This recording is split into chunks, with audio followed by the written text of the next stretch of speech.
Pessoal, boa noite. Vamos começar aqui mais um webinar, mais uma live aqui do nosso grupo, nossa comunidade Go Hacking.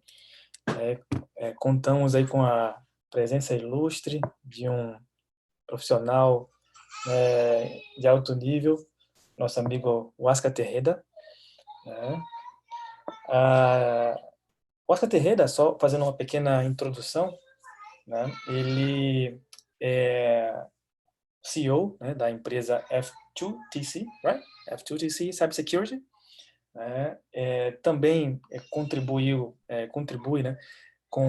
trabalha na SANS, no Instituto SANS, contribuiu com o curso mais avançado da SANS, que é o 760, especialmente no livro 2, que é a parte de Linux Exploitation, com foco em Heap Exploitation.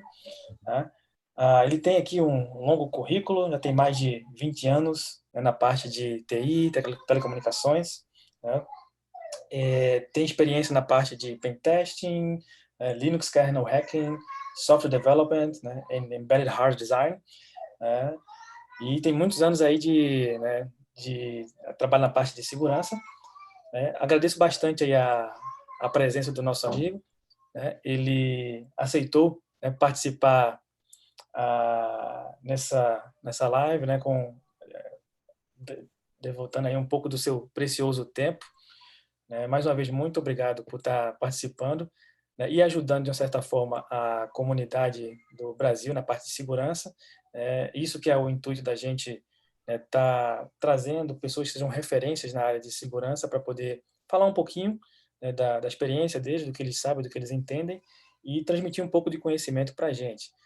Então, primeiro, a apresentação, pessoal, ela vai ser feita em inglês. O Huáscar, ele já viveu um tempinho aqui em Brasília, durante 3 anos, se não me engano. Sim. Então, ele entende português, fala um pouquinho de portanhol, mas a apresentação em si, a apresentação ela vai acontecer em inglês, obviamente surgindo perguntas, a gente vai, na medida do possível, aí, respondendo, e a gente vai deixar mais as perguntas para o final. Vocês podem fazer as perguntas ao longo da apresentação, mas a ideia é que no final a gente consiga responder. Antes desse webinar, o Huáscar, ele lançou um desafio. A gente lançou um desafio nas redes sociais, que é o Baby Heap, justamente para tentar motivar, incentivar o pessoal a trabalhar um pouquinho nesse exercício para tentar explorar essa questão do Linux, Heap Exploitation, e tentar ver quem conseguia resolver. E a gente até lançou um prêmio para quem fosse o primeiro a resolver, The First Blood, teria acesso a um curso gratuito nosso. Teve um rapaz que resolveu, está até assistindo aqui, está aqui na live, o Saulo. Ele conseguiu resolver o desafio. Não é tão simples, tá? O desafio conta com algumas pegadinhas, alguns truques aí que o Asca colocou a mais ali. E ao longo da apresentação, vocês vão ver, a gente vai fazer uma introdução do assunto e no final a gente vai mostrar como é que foi a resolução do desafio. A gente está transmitindo também, pessoal, pelo YouTube. A gente conseguiu, a gente teve alguns probleminhas aqui na hora de transmitir. Então, tem um pedaço aqui e tem um pedaço assistindo pelo YouTube também. Estou acompanhando, está pegando aqui, tiver algumas perguntas, e a gente vai, no final, consolidar aqui. Então, I believe you have guys from another country, so I just make a little introduction in Portuguese because the audience, most of them, the public, it is from Brazil. So, but the presentation will be in English. I make a little introduction about Huáscar. Huáscar Tejeda is the CEO from F2TC Cybersecurity. He's a contributor for SANS. He works on 7.6 class is the most advanced class for SANS. Focus on Linux Heap Exploitation is the book 2 of the training. Personally, I did the training a few weeks ago, so I can say Huáscar is the guy from the Linux Heap Exploitation, pretty impressive. I mean, pretty smart and have a good way to teaching. And he has more than 20 years of experience in IT security, high skill in security research, penetration testing, and Linux kernel exploitation. So I don't want to talk more. So it is your show, your time. You have there's no time limit here. Okay. Take your time. Don't worry. No rush. And guys, enjoy the presentation. Thank you so much. Excellent. So let me share my screen. Screen sharing is disabled right now. I don't know if you can fix that. Oh, sorry. Yeah, the panelists. Yep. Good to go. Great. So I prepared a quick presentation on the, can you all see this screen correctly? Hold on, let me open all the, because Zoom is interesting. Okay. Can you all see my screen? The screen I'm sharing right now? Okay, great. Yeah. How many of you tried to break the baby heat challenge before this webcast? I saw about 70 downloads and many people trying to hit on the remote service. Yeah, trying is perfect. That's exactly the goal of this webcast. So congratulations to Saulo that solved the challenge.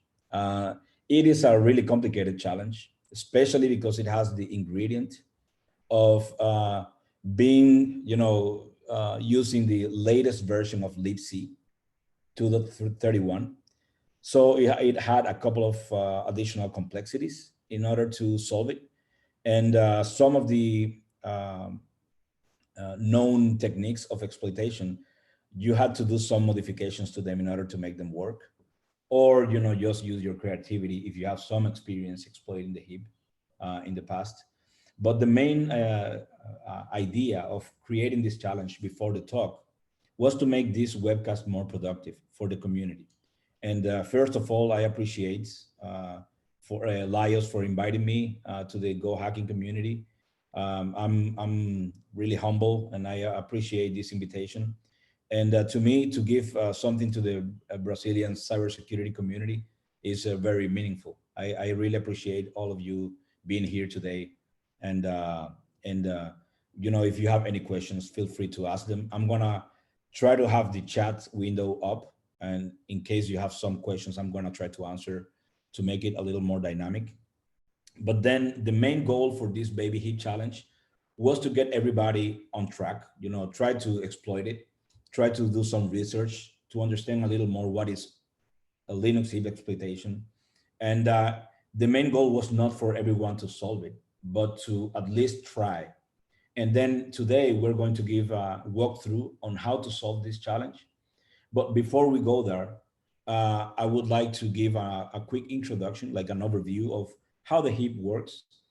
But I'm not gonna go into so much concepts or so much detail on how the heap works in Linux, the heap implementation, especially the latest version. But I'm going to speak specifically about what is relevant to the challenge we created and what knowledge you need to know in order to complete this challenge, in order to defeat that. So even though, thank you, Laios, for this amazing introduction, I'm going to speak a little bit about myself, just in English. So yes, as Laios said before, I'm a co-founder and CEO of F2TC Cybersecurity. This is a company that I co-founded about 4 years ago, about 4 years and a half ago. And the main focus is only cybersecurity. This is one of my dreams. It's a company that the headquarters is in Dominican Republic. I'm Dominican. So yes, I speak Portuñol because I used to live in Brazil. I'm going to speak about that later. But in F2TC is one of our dreams to have a Dominican company only focusing on cybersecurity. And I'm really happy to say that I have the best talents in Dominican Republic. My team, I'm really proud of having these people trusting in this idea of working 100% focus on cybersecurity. And that's something I encourage everyone to follow their dreams, to try to work in a place where you're really passionate about and doing what you really love, because it's not work anyway. So I'm also contributing author of SEC760, especially day 2 on advanced Linux exploitation. And I'm part of the Summit steering committee from SANS. Yeah, as Laya said before, about more than 20 years of experience. I started software development at the age of 13. And I used to work for the university when I was that age. Of course, I wasn't getting paid, but at least I was learning a lot of stuff with really smart people that we are still in touch. That's incredible. I love kernel hacking. I love creating modules, especially when they have to deal with traffic management. I used to work most of my life in telecommunication companies. So starting from Orange, which is France Telecom, where we did, after this, it was mainly GSM, but then in WiMAX, that was a startup where we deployed the first WiMAX network in the world. And that was based in the Dominican Republic. And later I started working for DirecTV, later acquired by AT&T. And DirecTV is also the owner of Sky Brazil. So at the beginning, I used to live in Argentina. Then I moved to Brasilia, and I loved Brasilia, and I spent there 2 or 3 years living there. I still miss Brasilia a lot. A gente fala portunhol. Eu consigo entender melhor do que eu falo, mas como muitos conceitos que eu vou falar são muito técnicos, eu não quero falar uma palavra espanhol achando que é brasileiro. So I'm going to continue this webinar in English. But in case you have any questions, you can also ask in Portuguese. I can understand and I can read it correctly. So if needed, I'm gonna do my best effort to answer it in Portuguese as well, if that will help you understand better all these concepts. So here's the agenda for this webcast. So first, I'm gonna give an introduction on stack versus heap. I'm pretty sure that most of you are more familiar with stack exploitation than heap. And I would like to ask one first question, or the second one that will be, who have ever tried to do stack exploitation in the past? Being, even red to libc, RUP, or whatever, stack overflows. And I don't know which screen is best for me to look at. Okay.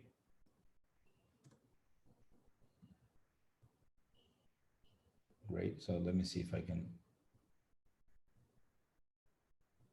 Yeah, so mainly playing on CTS, right? Stuff and okay, got it. Great, so yeah, stack exploitation is way easier than heap, especially because you need to understand at very deep level of how the heap works in order for you to start exploiting it. But I'm gonna try to guide you to open, to give you to bring you some light. For those of you who are interested in binary exploitation, this is really fun and passionate. I'm really passionate about it. So then we're gonna speak about some heap implementation concepts. It's going to be a high-level overview. If you have any other probably deeper question, feel free to ask as well. I'm gonna do my best to give you the best answer possible. And later, after this, we're gonna see some attacks and exploitation techniques. I'm gonna speak about HeapMe. It's a tool that I wrote for simplifying a little bit the heap analysis and exploitation, and also collaboration. It's mainly done for studying the heap and not necessarily for real binary exploitation, especially if you have a really large binary. Analyzing it on the fly and having this type of visualization will add a lot of overhead. It can be used to do that, but it would need to have some fine tuning if you want to improve speed in this analysis. And after this, we're going to hack the baby heap challenge that we created especially for the Go hacking community. It's going to be a walkthrough, 100% hands-on, where we're going to try to write the exploit while explaining how things work at the same time. And we're going to finish this talk with what I believe is the future of heap exploitation. Okay, so let's begin. Oh, hold on. Okay, so stack versus heap. The stack is something that, you know, most, as I was saying before, most people are used to, and that is a lot easier to understand because it's, you know, fairly static. You don't have to do manual allocation in the allocation. So in the stack, you have fixed memory allocations. The variables cannot be resized, and all allocations and deallocations are done automatically by the compiler. So you just need to push and pop into the stack, and probably you can return addresses, but you know, this is very simple to understand, simple to exploit as well. And that's where most binary exploitation people are familiar with exploiting the stack. It can get very complicated even for the stack. So, you know, writing RUB chains and return-oriented shellcode, but you can also go the path of jump-oriented programming and making it more complicated depending on the scenario you're facing. But now, you know, there are new controls like sets that are coming that, you know, like introducing shadow stacks that will make it really challenging and probably even impossible to exploit the stack. So we need to move into some other grounds to take advantage of human mistakes and binary exploitation. So the heap, in contrast, is dynamic memory allocations. Sorry, I forgot to say, in the stack, you have you are limited by size. So depending on the architecture and the OS, you might have different limits. But in Linux, if you run ulimit-s, you will see what is the maximum stack size that you can, you know, the maximum amount of data that you can store in the stack for your program is 8 megabytes. So if you need more than that to store more information, then you obviously need to use dynamic memory allocation. Now, I would like you guys to see this slide as not as coming here to exploit the stack and the heap like crazy. Yeah, I would like to exploit it 24/7, but let's think as programmers how things work, because understanding the way things work is where we will see the opportunities for exploitation. And this is what hacking is all about: understanding deeper than even way deeper even the programmers. In order to, you know, understanding that you're doing an allocation, but how does this contrast with the operating system that you are using, or the memory allocator that is being used? If you have a deeper understanding, then you might have a lot of opportunities for exploitation. Now, on the heap, dynamic memory allocations, your variables can be resized. It is slower than the stack because it needs some free memory management and stuff. All the allocations and the allocations are done manually by the programmer. So you need to allocate and free resources. And you have no memory size limit other than the OS will make available for you, or the hardware that is being run. So before I move forward, I would like to show you how does it look like in the debugger when you write stack versus heap. So let's write a small program. I'm going to call it test. Can you all see the text correctly? I don't want to make it so small. Yeah. But if you want enlarge a little, just a little. Sure. Yeah. Sure. Yep. Better. Great. So I'm going to create a really simple program here. And I'm going to use a stack variable. So I'm going to declare an array of 10 elements. That's very simple, right? So I'm going to loop. I'm going to create a for each, because I want to add 10 characters, one for each element of this array, char array. Very simple, straightforward. So I'm going to say A, which is my variable. and the index is equal to A. And after this, I'm going to print it to the screen, plain and simple. So I'm gonna split this screen right here, and let's compile the program and run it. So this is very basic, right? I'm just creating a local variable A, which is an array of chars, but I'm not using the heap here. This is going to the stack. So if I open this with the GDB and I set a breakpoint to puts, when I run this program, I need to print a which is the text that I wrote, and so this is the variable A that I'm printing out. And if you see RDI, which is the argument being passed to puts, this is a stack variable holding whatever text I added here. So how do I know it's a stack variable? I can use VM map in GDB, or also info prop mappings is another command that you can use. And when you do that, you can see here's the stack and the start of and the end of the stack. So clearly you see this is inside the range of the stack. And you can also notice that you don't have any heap region here because I haven't done any dynamic allocation yet.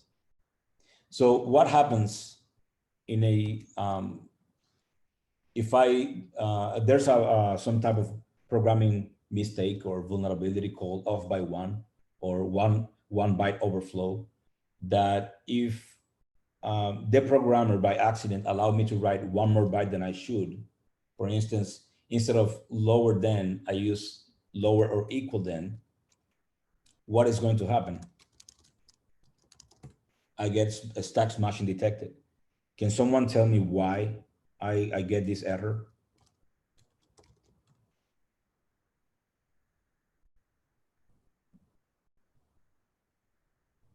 Okay. Anyone typing? No one's typing. I'm getting this error. The stack is smashing detected. If I do, it's not, yeah, the side of the variable is 10. I'm writing one more byte. I'm writing 11. But instead of stack overflow, I'm getting stack smashing detected, and I'm not allowed to execute whatever I want. So this is the stack canary. If I do check sec by default, oh, sorry. Huáscar? Yes? Can you enlarge a little more the size? I mean, yeah, sure. Is that better? Yep, better. Great. So stack smashing detected. And here you can see that it has a stack canary. So by writing one more byte than I overwrote something that I shouldn't have. And then the stack canary protection triggered and wouldn't allow me to execute stack overflow as it used to be before. If I want to see it in GDB, how it looks like, it's not part of the scope of heap exploitation, but I just want you guys to see that. So I'm going to start instead of setting a breakpoint inputs, and I'm going to execute the next instruction. And you see this line right here is going to copy the stack canary into RAX in my next instruction. When it executes, this is the stack canary right here. So if now I disassemble main because I want to set a breakpoint before this comparison again. So I'm going to set breakpoint in main plus 68, for instance. Continue the execution. And if I continue, then it copied whatever I had as my canary before into RDX and then compare with the real canary. But look what happened to RDX. Instead of 0, 0, which was my canary before, it has 41, which is equal to A.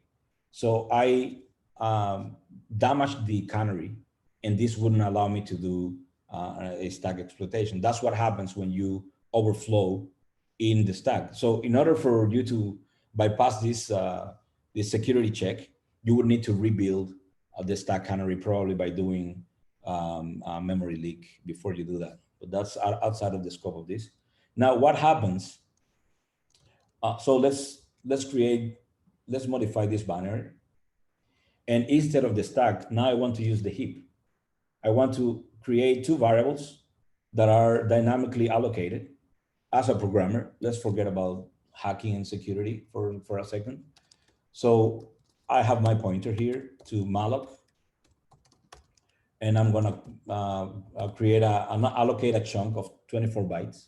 So I can write 24 characters here. Then I'm going to create another variable using malloc. And I'm gonna do exactly the same, but this time I'm going to write 24 characters to A, and I'm gonna print A. So I'm gonna recompile the program. I forgot to include stdlib.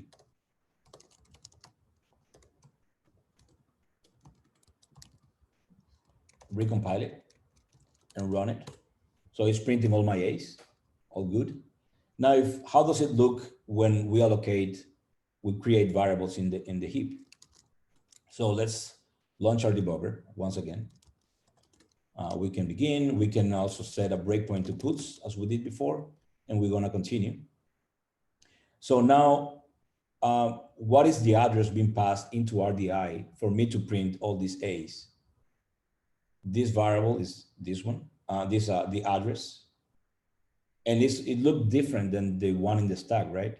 So if we go to vmmap, first let's print this address. This is the amount of characters that were stored in this variable.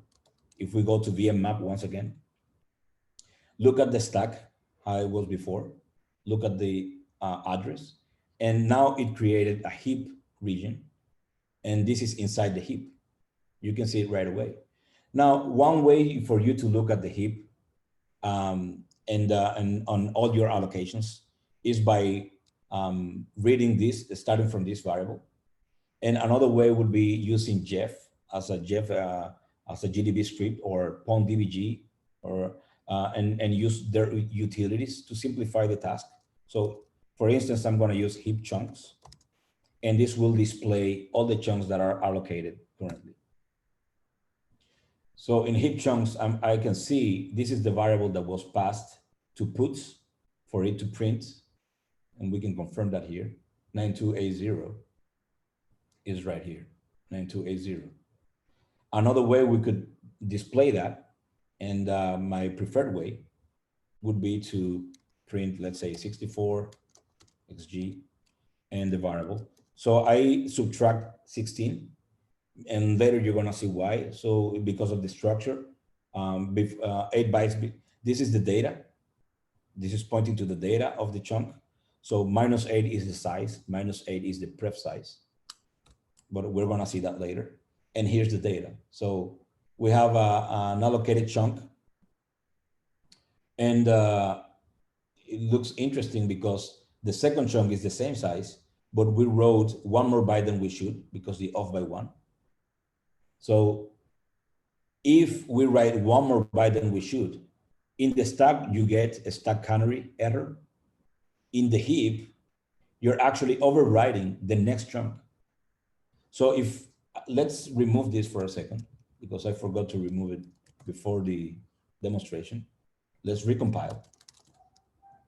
And let's run GDB once again. Okay, so we set a breakpoint into puts, which is right here. We continue execution, and let's see how it looks like now. As you can see, we have two chunks, A and B. One has 20 hex, the other one has 20 hex. And I didn't overwrite here because I was writing byte by byte, the amount of byte that I was allowed. But in the heap, if I write one more byte than I should, I will overwrite the metadata of the next chunk. So vulnerabilities can be, will be different. This is an opportunity for us to get remote code execution in general. So let's do that once again. Off by one. I'm gonna write one more byte than I should in the heap. Let's run it. Breakpoint to puts. And let's see how it looks like. As you can see, instead of 21, Now it has an A. So this chunk got corrupted. And we'll see later how we can take advantage of this memory corruption here. Okay. Is that clear how the stack and the heap differ? How they're different in the way that programmers use them? For one example would be, if you're using a browser, you have multiple tabs. So every time you open a new tab, you're requesting more memory. Every time you close a tab, you're freeing memory. So this can be, you can think of it as like some kind of abstract way of how programmers would use the heap. Great.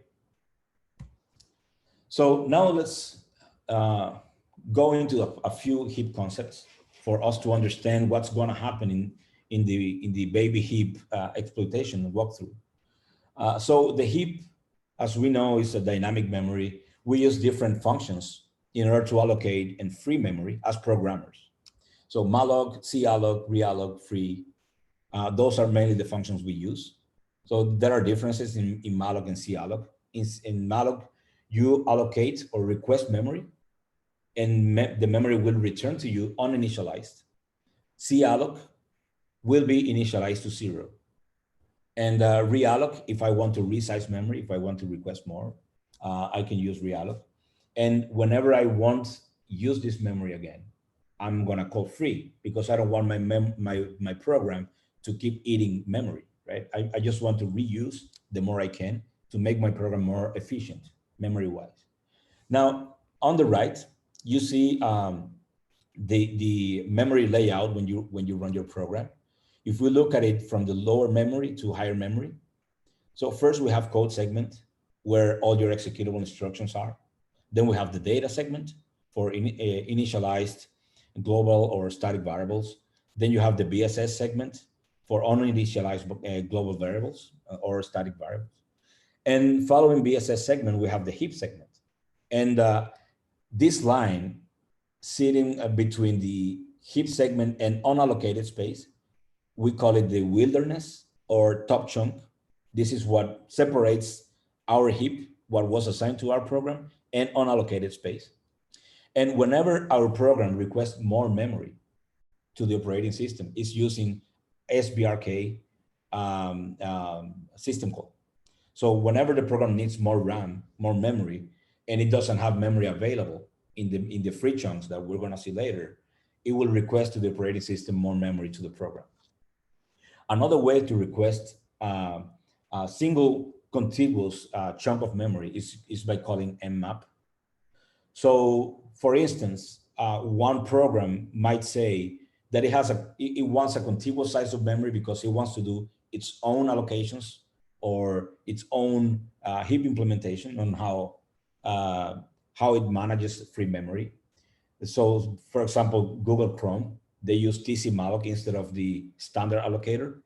So in order to use their own allocator inside their own program, they will call mmap to request a big chunk of memory, and then they can do all whatever they want inside this contiguous chunk of memory. And one thing that is really interesting is when we speak about memory allocators and memory and heap exploitation in general, is that heap exploitation is specific to which memory allocator are you using, and also which version of the memory allocator are you using, because each version might have more controls or even some features for optimizations that might break your exploit. And you need to understand how they work in order for you to bypass these controls or these new optimization techniques that they're introducing. So we're going to focus in this talk in ptmalloc2, which is now actually is libc, after dlmalloc, which was a general purpose allocator for Linux in the past. They libc decided to move on to ptmalloc2 because of the optimizations when it comes to dealing with thread locking and multi-thread programming. And ptmalloc is its name comes from per thread malloc. So if you have multiple threads, each thread will have an arena. And we're not going to deep dive into arenas and these concepts that might get complicated, especially for exploitation. But those are concepts that will simplify or optimize the way the programs work and help them run faster. Then you have a JE-malloc and TC-malloc for Google and etc. You name it. You could have your own memory allocation implementation for your own program. But all of them, they claim to be fast, scalable, and memory efficient, and also secure. But the good thing about heap exploitation is that the implementator cannot have the best of all the worlds. So either you have a very fast memory allocator when dealing with free memory and how do you reuse all this memory, or you have a very strong security memory allocator. You cannot have both, because with better security, you need to add a lot of more security checks. You need to sanitize all your pointers, make sure that everybody's pointing to where it should be pointing. But with all these checks, your programs will start running slower. So you need to have a trade-off, like you need to put in balance how critical is speed is versus security. And since you cannot have the best of all the worlds, this is a very good, opportunity for binary exploitation people to actually get a lot of opportunities in exploiting and finding heap vulnerabilities. Okay, so the basic units of allocation in libc and ptmalloc2 is the malloc chunk. When you request a chunk like malloc, it can either be allocated or freed. When you allocate the chunk, this is how it looks like. So this structure right here was taken from the source code of libc, and I encourage everybody to go there to look at the source code because it's very well documented. They explain, in very detail how every line works. So it's I wouldn't say it's easy to understand, but if you sit down and start analyzing how it works, this is a great guide. To me, this is the best guide or tutorial for learning how the heap works internally. On the right, we have a graphical representation on how the memory chunk looks like when it's allocated versus when it's freed. On the left, you see when the chunk is allocated, that's how it looks like.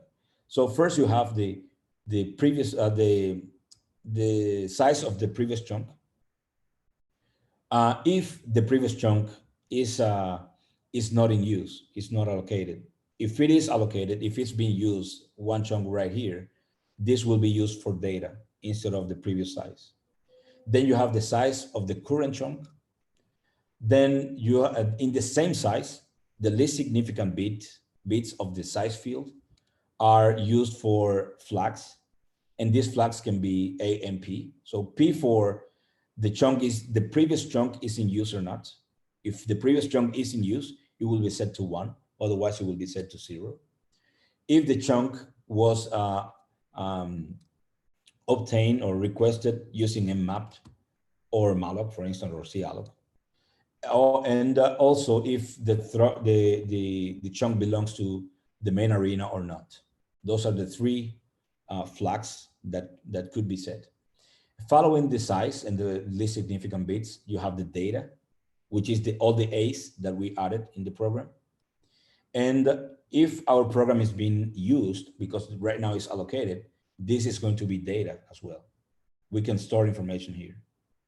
And after this, it follows the next chunk. So the size of the next chunk, we know that the previous chunk, which is this one, is in use. So this will be 1. It was not obtained using mmap because the allocator is actually managing it. And if it belongs or not to the main arena, to the main thread.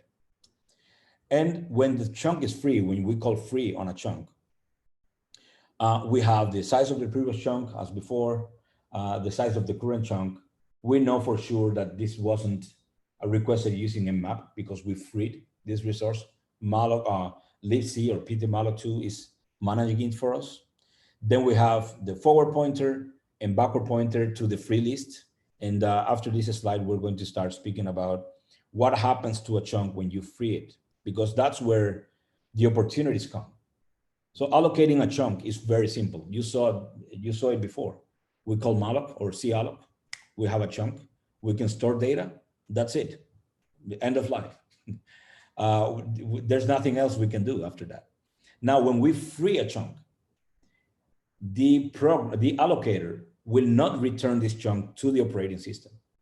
It will try to keep this free chunk in order to try to reuse it later, just for optimization purposes, because it would be really slow if we just, every time we free some memory, you give it back to the OS. That's slow. And you have a lot of locking between different processes trying to get and give back memory. And also you might have the risk of maybe another program is eating a lot of memory and you wouldn't be able to have more. So what happens is, instead of sending it back, you need to find a way to recycle all this free memory, so that maybe later the program will request more RAM, more memory, and it will just say, I have some available space here, you can reuse this. And after this, we're gonna see what happens when you start freeing resources. And after this, after unused space, one quick note, which is really important. When you free a chunk, this data that was here previously will not get modified. The chunk will get freed with the data untouched. The only thing that will be set is the forward backward pointer, depending on where it's going as well. And then you will have the size of the free chunk, because now the chunk is free, the size will be set. So if I allocate a chunk of 28 hex and I free it, then you're gonna have 28 here, because that was the size of the allocation. And then you have the next chunk. We know for sure that the previous chunk was freed, so it's going to be 0, the previous use. Then it was not obtained using a map. It's also going to be set to 0. And depending on if the chunk was freed from the main thread of the program or child or another arena, then this will be set or not. Okay. Are these concepts of allocated and free clear? You have any questions up until now?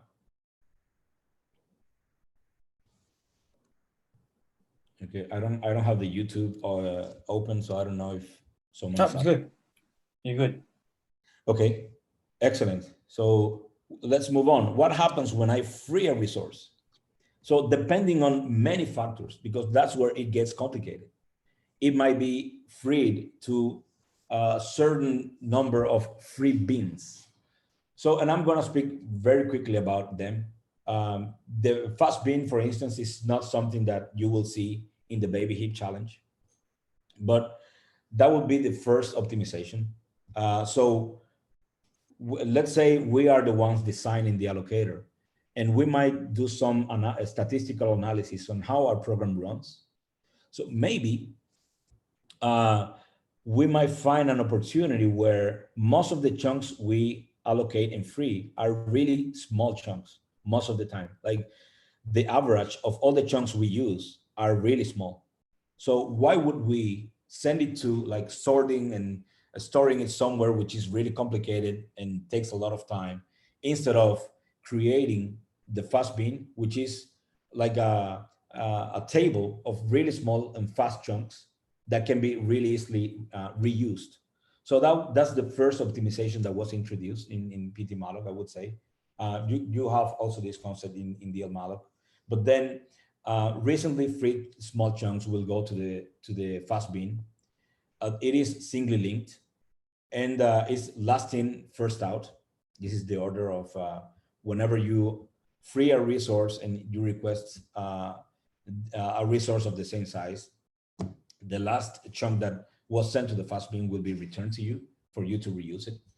And as you can see, it's very simple, this table, because if we free a resource of 20 hex bytes, it will go here. If we want to allocate 20 hex bytes again, it will just go to this 20 and give me whatever last chunk was inserted here. So I don't need to do any smart calculations. I don't need to spend time looking for an available chunk of the size you want. I just return this, and it's very, very fast. And one important thing is that to notice is that whenever I free multiple chunks, they will not be merged together.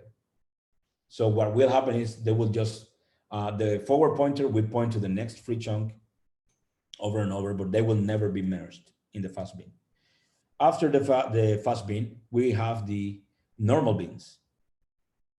And the normal bins are just the rest, right? So we begin with another optimization added, which is the unsorted bin. So if you see the small bin and large bin, you need to start sorting the free chunks and placing them in the correct location. So it takes time. So what they thought is, okay, if I allocate a chunk that needs to go to the small or large bin, why don't we give it one last opportunity to be reused before we sort it? So if let's say I free a chunk of X amount of bytes and it goes to the unsorted bin, it will just say, whenever you want to allocate another chunk, I will try to serve it from the unsorted bin before I look into small or large bin, because I don't need to deal with sorting. It's a lot faster than trying to deal with that. And that's the other optimization on sorted bin. The normal bins are first in, first out, and they are all doubly linked lists. So normally they point to the main arena and not one to the other. I mean, they could be merged. They can coalesce.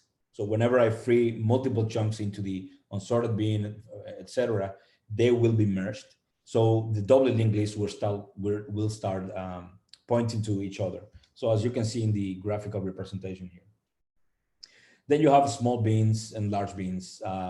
And the main difference between them is that the large bins, due to their size, and also to optimize for speed when you're searching for large bins, when you want to return them to the programmer or to the program, is that it has another set of doubly linked lists pointing to the sizes, just to speed up looking for the size that you need. And the last optimization that was added in libc 2.26 was the T-catch.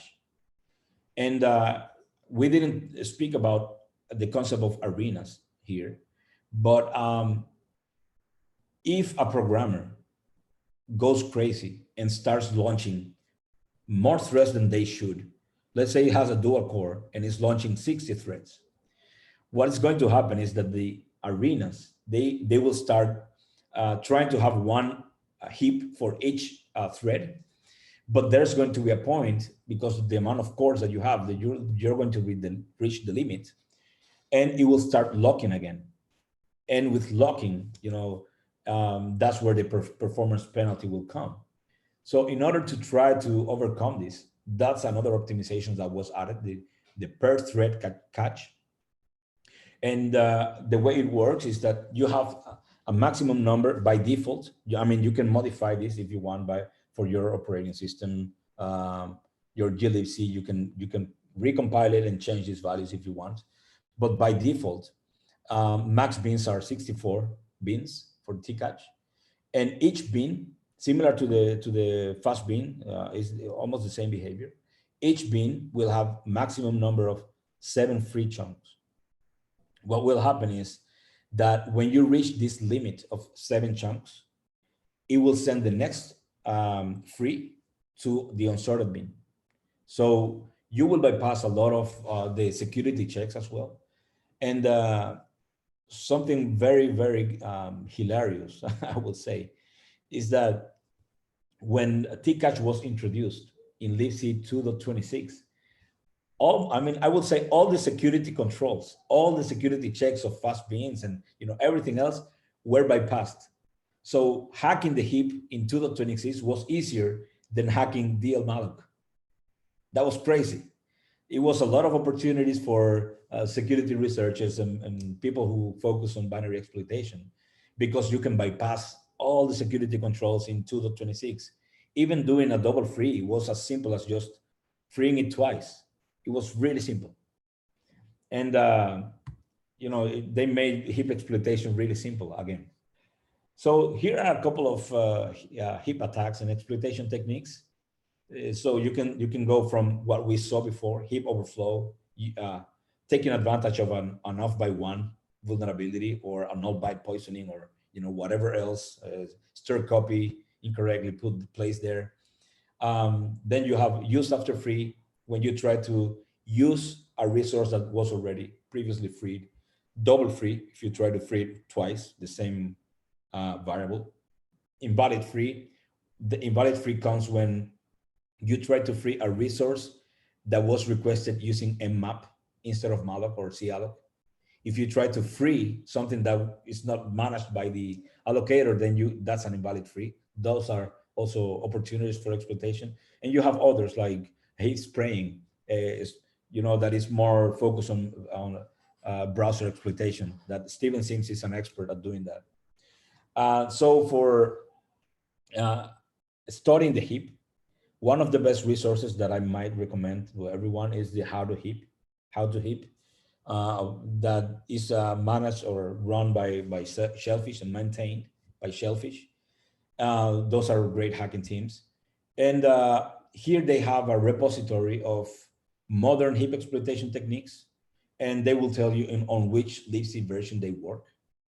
And it's a really good resource for learning existing heap exploitation techniques. You don't necessarily need to study these techniques, but it will help you save a lot of time if you just go one by one, trying to study them, trying to understand how they work. If you're in a similar scenario, you might recall that you actually saw that once. And if you saw it once, it's going to be faster and easier for you to exploit it in the future. So I encourage everybody to go there. Now, one thing is that the way to study it is very well documented, as you see here on the right. We're going to see one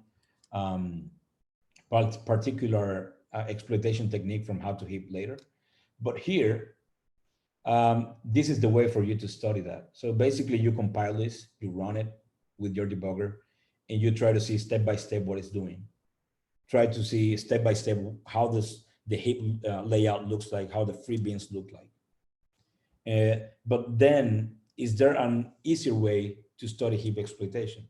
And that is the question, especially for people who are beginning studying the heap and learning this new interesting world.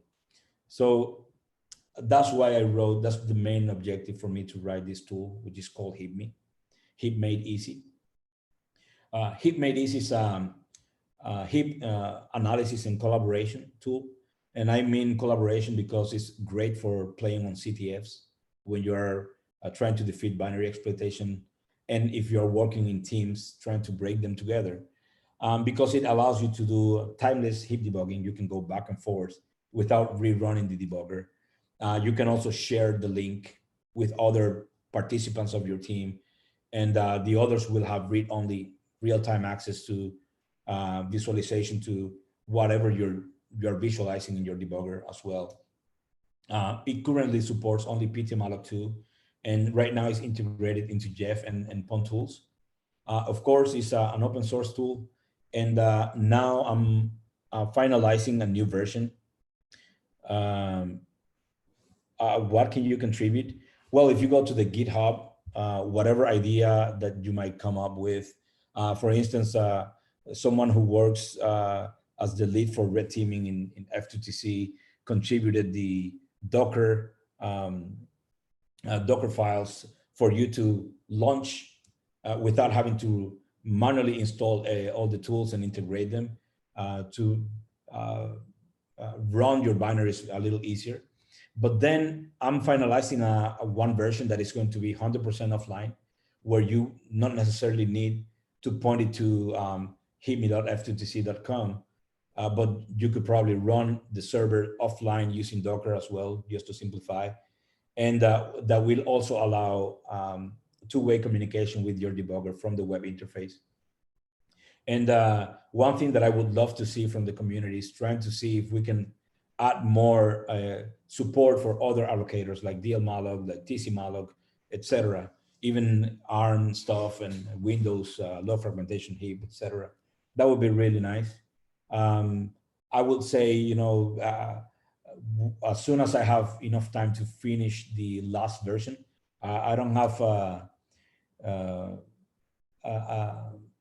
Basically, it's almost done. So whenever I have a little more time, I'm going to put it up so that you all can take advantage of this tool. But right now, it's accessible. It's working. If you have any questions, please feel free to contact me. It can be Portuguese, Spanish, or English, whatever, and I'm here to help. Okay, hold on. So I prepared a really quick demo just to save some time on running HipMe pretty quickly. So basically, you go to the website, you register, you generate a link, and you will copy this URL and key to your exploit or your GDB if you want to do it directly.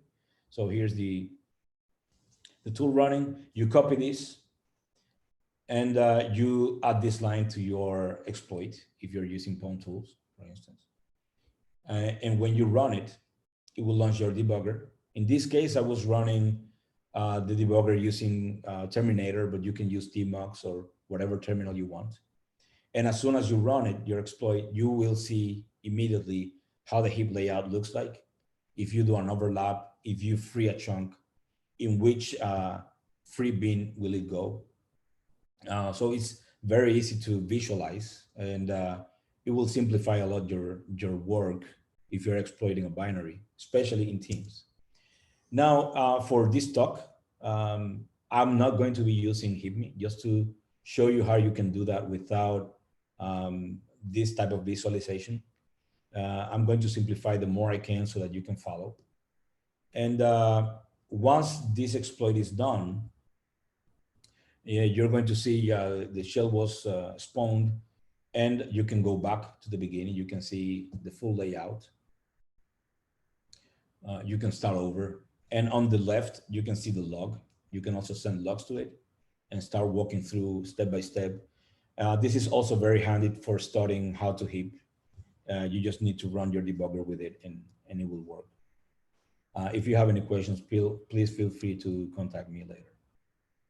Okay, so I guess it's time for the demo. I was very excited to see so many people downloading it and playing with it. So let's do that now. We were given a binary.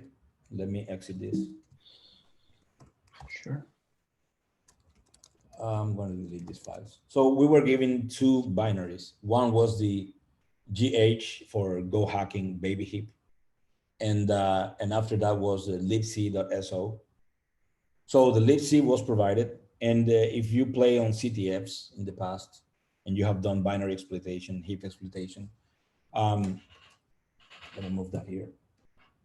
So normally, if libc is not provided or the version is not provided to you, you would need to find a way to leak an address and a libc address, and use something like libc database to look for the offset and try to identify the remote libc that is being run.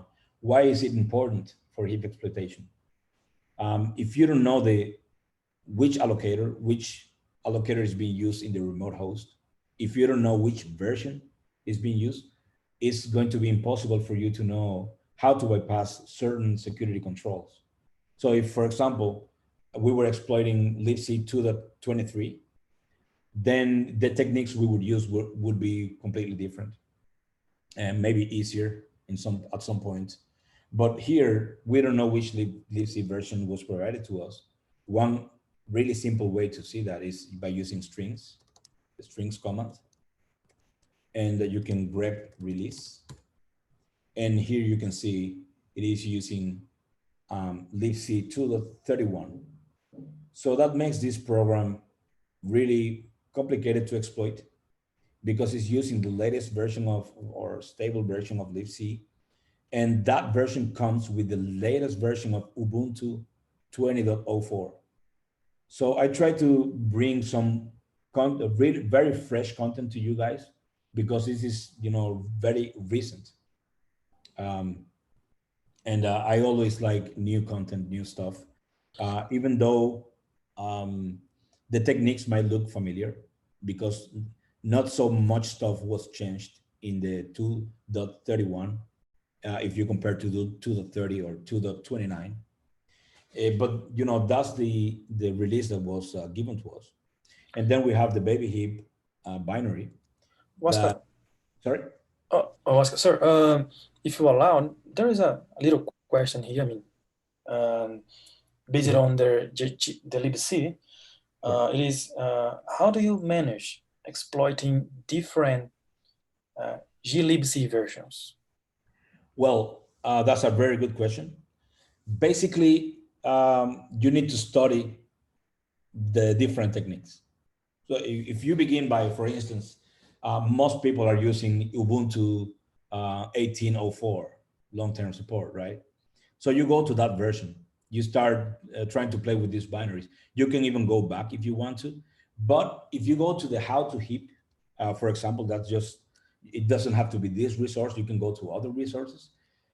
My best advice would be to try to look at each heap exploitation technique, try to study how it works. As soon as you study the first exploitation technique, the others will be easier for you to understand, because you're gonna get more experience at looking at the heap layout, at the different free bins, and it's going to be more natural to you.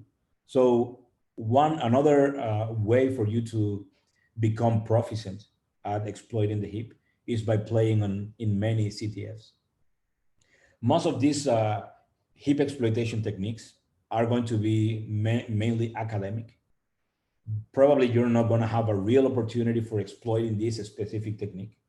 But what do you really want to accomplish by studying the heap is to have the second nature and to have the intuition for seeing different opportunities for you to attack. Because, for instance, I don't know if Saulo, I don't know if he saw the recent House of Einherjar that was released recently on a way to bypass the new controls in 2.31. Maybe he didn't have to, because what you need to create is the intuition.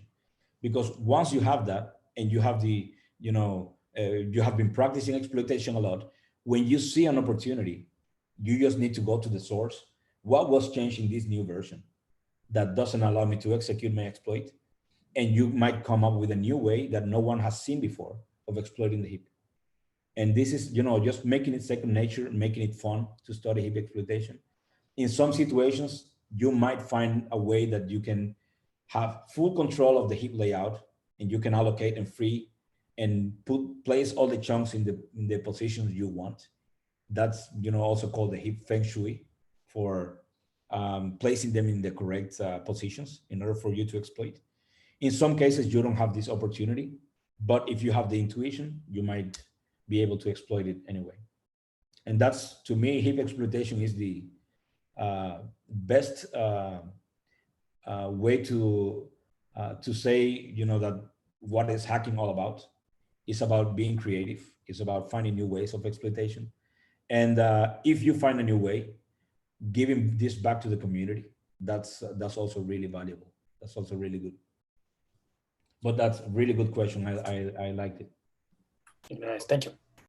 So now we have the baby heap binary here, and we can see. Let's execute file. Let's see what it's made of. It's a 64-bit ELF, and the binary is stripped. That makes life a little harder for us to reverse engineer this binary, because we don't have the symbols.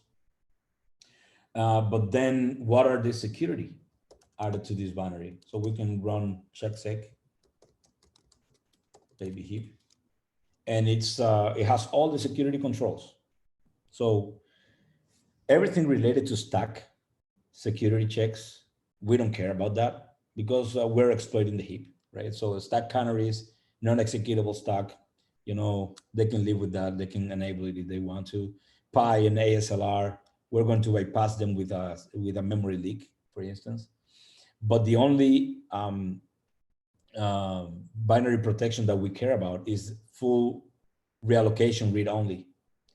Why? Because the I don't know how many of you know what the global offset table is, the GOT table, but basically we will not be able to override a function.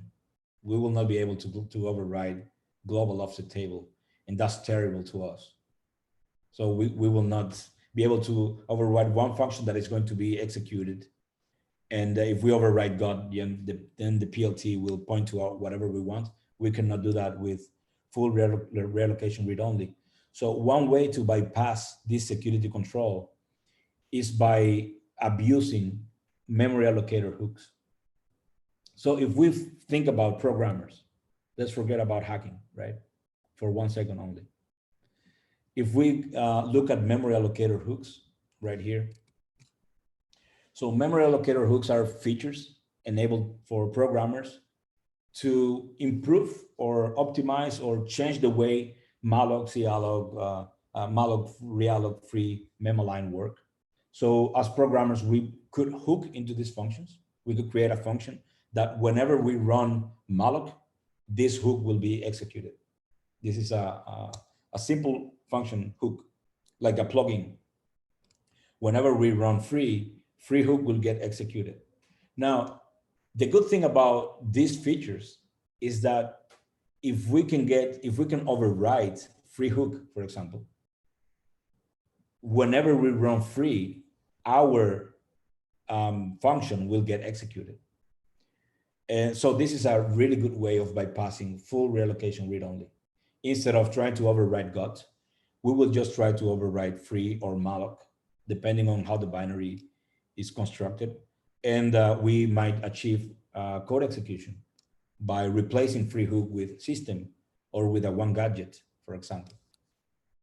So memory allocator hooks are pretty handy, both from the programming point of view, if you want to look for memory leaks or even write logs so every time you allocate or deallocate resources, but also from the binary exploitation perspective, they can become really handy on bypassing full reallocation read-only. So if we run this binary, if we run the baby heap binary, this is especially made for Go hacking community. Desafío feito para meus amigos da Go hacking. Very good. Good. I practiced. Good. No, I didn't. That wasn't that hard, right? That was simple. So in this program, we can see right away that we can create, delete, and print, similar to when we are running any program. Like if we have web developers here or developers in general, the CRUD, C-R-U-D concept, create, read, update, delete, is similar concept here, but we don't have the edit or update. We only create, delete, and print. This is this menu. Whenever we run create, if we look in the debugger, then create uses malloc to create dynamic memory. If we print this resource, so let's do that right now. So let's create size 10, whatever size we want. A success. If we print the first allocation, it will print the A's we added. If we delete this allocation, if we delete it, yeah, that was really nice. So we deleted the first one because it returned 0. So if we try to exploit, by doing dynamic analysis, let's just play with the binary for a second. Let's create a chunk -1 to see if we can do an integer overflow. Then the program return invalid size. So if we keep playing with it, let's say, let's add a really big chunk just to see invalid size as well. So we have some constraints. If we try to delete a chunk that is already freed, was previously freed, that means the program might have some double free checks. If we try to print something that wasn't previously created, it will say no use after free. And I like this icon here. It's a really old school emoji. For those of you who are more than 30 years old, or probably more. Okay, so instead of playing dynamically with this binary, let's launch our IDA Pro and try to reverse it and understand it. In my version, just to gain a lot of time, even though we didn't have the symbols, I just renamed variables and set some highlights as breakpoints to help you analyze this binary better. So hold on, let me zoom in a little bit. And I don't know if you can see that correctly, but this is main. When we first run our program, this is getting executed. And if you analyze it further, this is just a simple XOR just to create some distraction for those of you who are lit reverse engineers here. That was just the ASCII art from the beginning being printed here to create some distraction. Not part of the challenge, actually. And then due to optimization, then that's how the menu is organized. So after this, the menu is being printed. You can see it right here. And once the menu is printed, there's a function that is reading an integer value. And I don't know why this is getting smaller, but it's calling another function, which is doing the read. Yeah, I put secure read because it's not so secure at all, but it's reading and it's converting it to an integer. So when I type 1 or 2 or 3 or 4, it's converting into an integer so that it can compare and know which function is going to be executed from my menu. So it first compares, so right here against 2. And if it is equal to 2, it will go to the function delete.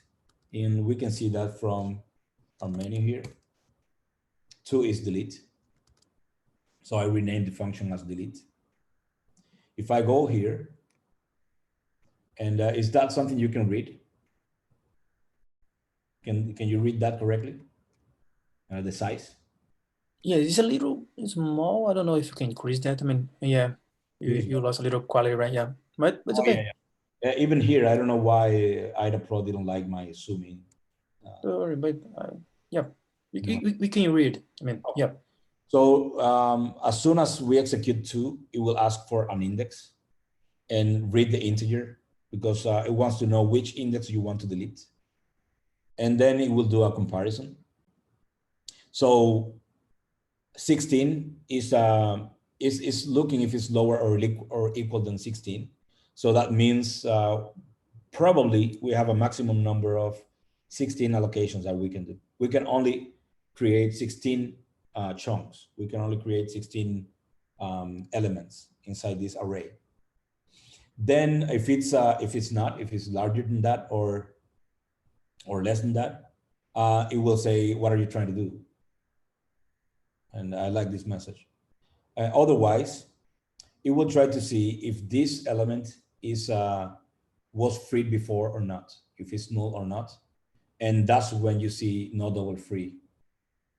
Otherwise, it will get this pointer and free it.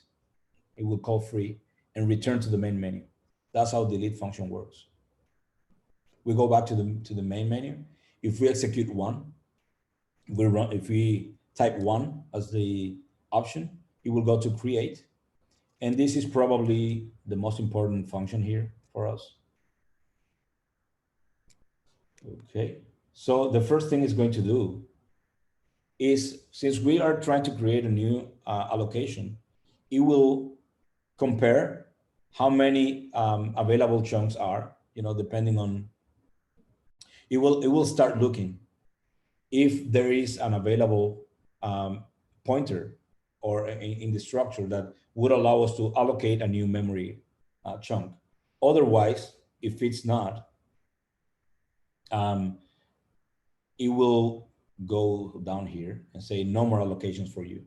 So if we reach the maximum number of allocations, it will send this message to us. Otherwise, it will loop. That will be a for each. You can see the incrementation here, one by one, trying to compare against 0. If it finds that an item in this array that is equal to 0, that is not being used, then this is the one it's going to use. And after it does that, it will compare again. If that was, so sorry, I forgot to say, let me see if that's here, around here. Less than or equal to, yeah, that's fine. So that would be 16, the maximum number. If you're below that, then you're fine. It will ask you for the size you want to allocate this chunk that we saw earlier. And you'll see that it moved that to the size field of the structure. And then compare against 0, just to make sure. The other check is if the size, you remember when we entered 2222 as the size of the chunk, if it's larger than 1032, then it will also send us a message invalid size. But also, if we try to enter something like below 0 or something, it will also tell us invalid size right here. Then we will have an allocation. It will call malloc with our size.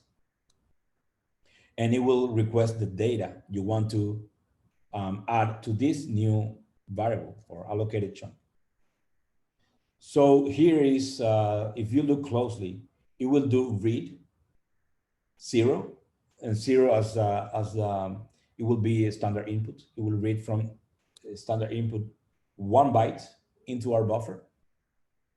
And then it will go into a for loop iteration, 1 by 1, until we reach our size, or until we hit an enter, right? But notice also that we don't have any null byte checking. So we can insert null bytes and it will add them to the chunk. So that's pretty useful for us. But if you look closely, we have another read here before we increment and keep iterating 1 by 1. So that looks very similar to what we did at the beginning with the overflow. If we write 1 more byte to the heap, that's off by 1 or 1 byte overflow in our case. So we will write 1 more byte than we should because it's reading before the loop 1 byte from standard input, and it's also allowing us to read starting from whatever checks is being done here. So you see, it's doing less than or equal to instead of just less than, as we did in the first example. Once this is done and it exits, there's another really important thing to look at, is that the last byte that we wrote, it will set it to 0. So that means if we overflow with 1 byte, whatever byte we want, in our case, in the first example, was A41, this will be replaced with 0, with a null. So this will make this an off by 1 with a null byte, or null byte poisoning is also the name. So what is going to happen if I have one memory chunk here and another one here, I'm going to overwrite the size field of the next chunk with 0, with null. That's really useful for us. And we're going to see how we can take advantage of this after this. Then we have prints. And the print works similar to the delete function we saw. Reads an integer with the index, asking for the index you want to print. It will check if it's 0 or not. If it's an invalid number, it will ask you what are you trying to do, like an integer overflow or something. Otherwise, if it's 0, if it's not allocated, it will tell you, I'm not going to print something that is not allocated. No use after free for you. And if it is in use, if it's allocated, then it will use puts to print the content of whatever you allocated here. Good. I think that's, and then the last one is if you enter 4, it will just say goodbye and exit. That's the whole binary. Now we identify the vulnerability, which is an off by one in create. How can we exploit that?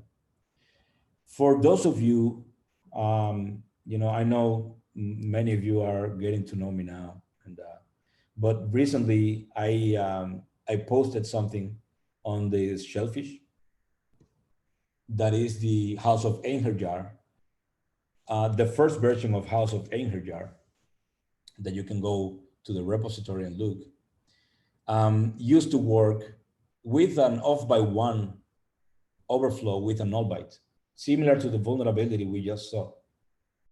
But the only problem is that this used to work with libc versions below 2.26. It doesn't work with the last version of it. Why? You can see it was tested against Ubuntu 16.04, 64 bits. But also, the only way it used to work is if you disable tcatch. But we know that in real life, no one will disable tcatch. That's just a feature that comes. Why would you disable it? I'm sorry. I wish this was cerveja right now. Or cachaça. Cachaça, it would be good. Yeah, caipirinha. Pinga, yeah. I know Negafulo and many others. They are great. I still have one here. Oh, very good. Yes. So tcatch must be disabled, and also you need an additional requirement, which is a heap leak. This is not a problem for us in latest libc version, but then if you cannot use a tcatch option, and this wouldn't work. Another problem it has, if you look closely, is that what it does is creating a fake chunk in order to make the allocator think that it will consolidate with this chunk. We're gonna see that, don't worry, we're gonna see it practically now. But they also create a chunk in the stack. And there's another limitation added after this that wouldn't allow you to create a fake chunk or an allocation outside the heap region. So it wouldn't work in the latest version. But what I did was to take this same concept and create a second version of House of Einherjar that will work in 2.31 with an off by one overflow with a null byte. And it also works with tcatch. So you just need to fill the tcatch bin. And also in the libc 2.30, there was an additional modification to tcatch that you need to bypass in order for you to do tcatch poisoning. We're gonna see that now. That's the limitation here, that where they didn't allow you to allocate a chunk or create a chunk outside the heap region. So I overcome this by creating the fake chunk inside the heap. And also the second bypass, this can be intimidating, but it's actually not that complicated if you look step by step what it's doing. And the second limitation I bypass is bypassing tcatch by filling the tcatch bin in order to consolidate in the unsorted bin. And I know Laios is very familiar with this. Yeah. After this tcatch poisoning, there's a new security control that was added in libc 2.30 that, basically what they did, if I open this, what they did here was to replace, if I look at the difference, before they were looking for counting the entries inside the tcatch instead of the counts. So if I added fake chunks inside the tcatch, this will always be perfect in libc 2.30 or before. Sorry, before 2.30, but in 2.30 and 2.31, you need to create one additional chunk for padding, and then you do the tcatch poisoning. So if you see, the same concepts will work in the new latest version of libc, but then you just need to find a way to bypass this new check, this new security control. And that makes it really exciting. So we're going to use the house of 800-yard2 in order to exploit the baby heap binary. The way it works, okay. So I created this this slide to explain a little better what everything you saw in the .c is, probably half of it is here because I don't have the T-catch built into it. But then what I do is pretty straightforward. I'm going to allocate 4 chunks. I'm going to request 4 chunks of memory. And in the first chunk, I'm going to create, this is data. I can write I can fill this with A, B, or whatever content I want. But I just decided to create something that looks similar to a chunk or to the chunk metadata. So here, this is 0. I just fill it with 0. The first 8 bytes, I would say. It's 64 bits. 0 is the first, which is pref in use, the previous size, which you can see here in a normal chunk. Then you have the size field, and I'm just going to call it 150. The numbers here, you can use whatever numbers you want as long as they are aligned. So don't focus on a technique because of the numbers. You can just use whatever number you want as long as you are sure that they will be aligned correctly. Otherwise, you will get an error from the allocator, and then you can fix that and bypass it and etc. So 0, 150. Then I add forward pointer and backward pointer. That looks like a free chunk, like the free chunk diagram we saw earlier. But this is just my data. This is not a real chunk, a real fake. This is a fake chunk. It's not a real chunk, right? Now, the only limitation we have with this technique, first we need to get an off by 1 with a null byte poisoning attack. But then we also need to know, we need to point this forward and backward pointer to a valid chunk, to a valid free chunk. And, we can point it to the same fake chunk. But in order for us to do that, we need to leak a heap address. And with this heap leak, we can just put the address of the fake chunk. We can calculate this address. We're going to do that now. Once we've created the first chunk, second, third, and fourth, our victim, the chunk we want to target, is this fourth chunk. Because what we want to do, I created 2 chunks just for simplicity. Remember, in the T-catch poisoning attack, as I said, now you need to add 1 additional chunk for padding. I just created them here to make it simple to visualize. So my goal, what I want to accomplish, is to put this chunk to think the allocator, libc, that this chunk is actually here. And it will allow me to overwrite all the chunks that are below it. So I can overlap these chunks that are really being used, or I can free them into T-catch and modify the metadata of them freely because I create a fake chunk. This is my main goal. I want to overlap these 2 guys.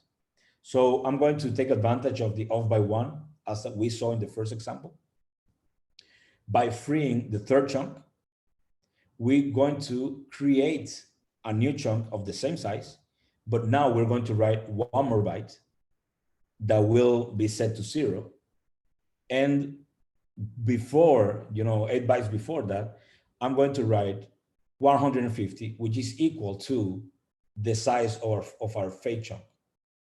But also, you need to consider that if I free, what's happening here? I want you, all of you, to understand this very carefully, because it's also really exciting. If I free him and I overwrite this and I set a 0, you can see it's 100. So normally when you are attacking, with null bytes, it is, easier for you if you have something that is greater than 100. So F8 plus 8, that will be your 100. And if I overwrite this, I'm just setting to 0 the least significant bits, which is pref size. In this case, it was 101. Now it's 100. So what will the allocator think if I free this fourth chunk? Can someone tell me?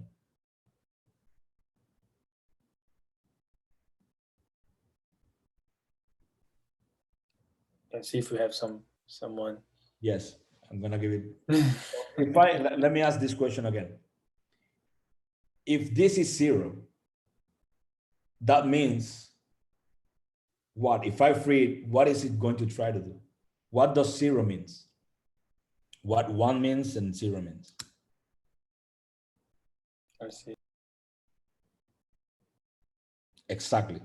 It's not used. The previous chunk is not used. Perfect.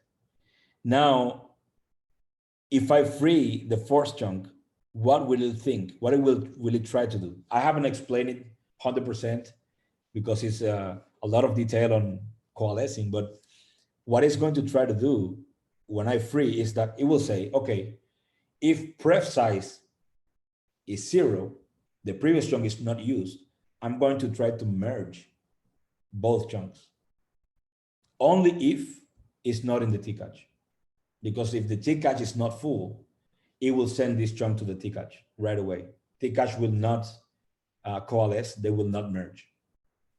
Okay. So interesting. What happens if this is the T-cache is full and I free this chunk? What it will do is it will go back 8 bytes to read the size of the free chunk, which is 150. And with this 150, it will go to the fake chunk and it will consolidate with this fake chunk. So my allocation will now look like this: 251 instead of 250. You know, it's previous in use. And these guys are going to be overlapped because they are currently in use, but the allocator thinks that he was the one who did that. He doesn't even know that you actually exploited a human error, the programmer mistake of not checking boundaries correctly. So he allowed you to write 1 more byte, and this single byte will allow you to overlap these chunks and get remote or code execution in general, whatever you want to do.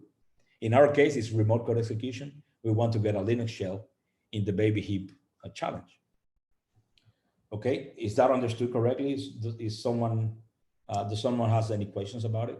Because we're going to start writing our exploit now. I think we have a little delay between Zoom and YouTube, you know?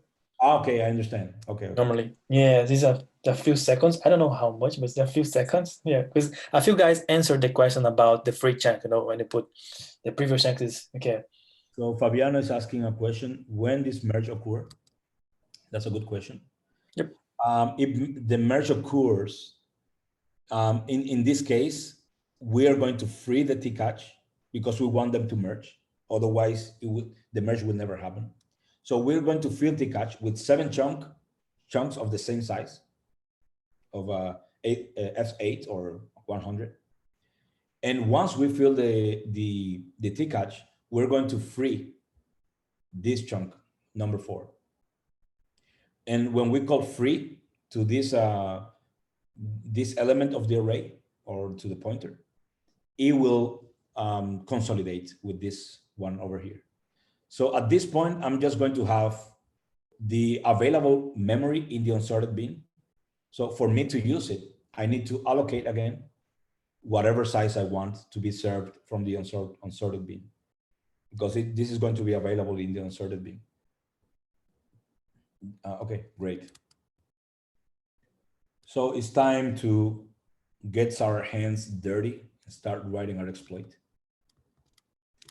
I'm going to try not to have multiple windows and switching, because if I go fast, please stop me. All right. I'm gonna go slower if you need that. But do not allow me to keep going faster. Please, because so like, yeah, I know. Yeah, when control the anxious, yeah, analysis and you are trying to break a challenge, you tend to go a little faster. And normally, sometimes I think I go slow, and I'm not. So. Okay. Could you please increase a little more? Yeah. Is that okay? I think so. Let's see. Okay. Yep. Good. And I think you're going to see more when I start writing the exploit. Okay, so we have our baby heap binary here. Let's have fun with it.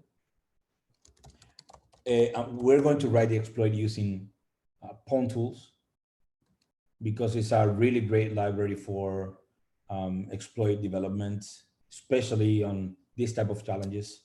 In real life, not necessarily you're going to use Pawn tools, but you could. I mean, Pawn tools has a lot of really interesting features. Like, for example, if we import, I'm going to be using Pawn tools for Python 3, because Python 2 is dying. So the first thing I'm going to declare is a variable p for process, and it's going to be called, the process name is, or the binary, gh baby heap. And if I run just this, it has a feature like interactive. I can run my binary, and I can interact with the binary using Pawn tools, but also with interactive, I can tell Pawn tools to give me back control of the standard input and standard output. So if I run my exploit, it will execute the binary here. And right now I said interactive mode, so I can manipulate, I can play with it and exit. I can also use more debugging. So I can say context log level debug. And if I run it now, you're going to see a lot more data here. And this is a really handy tool for exploit writing. You can see hex dumps, and you can see more debugging consoles, etc. It can help you a lot in your exploit development, so that you only focus on writing your exploits and understanding what you have to do. So one thing I like to do, or that is recommended when you're writing exploits for heap exploitation, is that you write one function for each one of these items. So for create, you can see if I enter 1 for create, this is the prompt here. 1 for create, it will ask me for the size. I enter whatever size I want and the data. So I can write a subroutine or a function to do that for me right away. Okay, so explaining this, I created a function called create. So whenever I call this function with a size and a content, it will log info. This is another really handy function, like the log library itself from Pawn tools. Then after this prompt, it will send 1, which is what we just did. And then the size comes here. After size, I'm going to send the line size, which was passed as an argument. And after the data, it will send the content that I passed to the function. So I can do the same with delete. Delete, it will ask me for index, and I can say 0. So I'm going to write the function for delete. Here you go. So as we just did, after the prompt enter 2, it will ask for the index. After the index, I want to send the index that I passed to the function. And the other function I want to create is print, and it's similar to delete. The only difference is that I send 3 instead of 2. So we also create this function here. Good. Oh, I didn't want to do that. Sorry. I duplicated the stuff.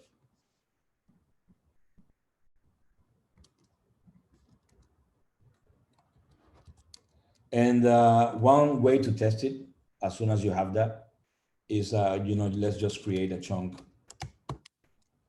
with this content. Let's delete the chunk, 0, and let's print. Let's print it first, and let's delete it.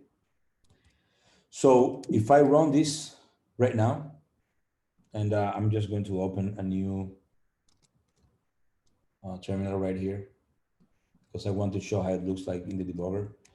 You can also launch the GDB right from PwnTools if you want to.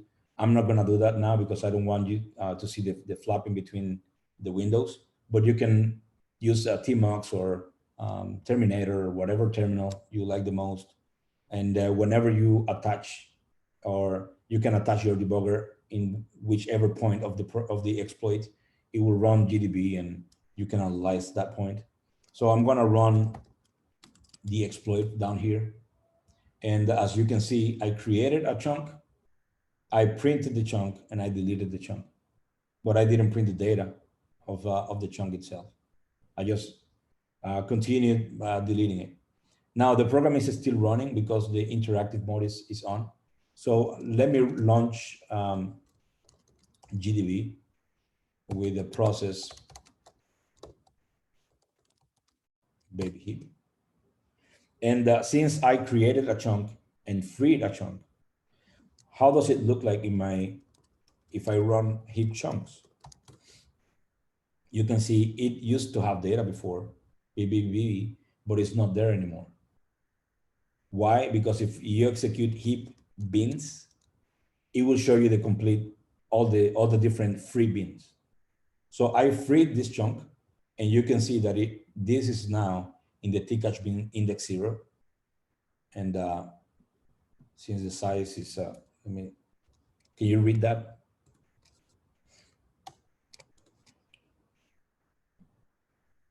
Okay, this way you can see better. You're good. Okay, so here you used to have this this chunk that it was freed. It was sent to the tcatch. You can see it's here. It was allocated before. Remember, this content will not get deleted. It will stay there. But now it will send to the tcatch bin, and you can see they have the same addresses. It is right here. Okay, so this is one way for you to explore what's going on with this binary step by step.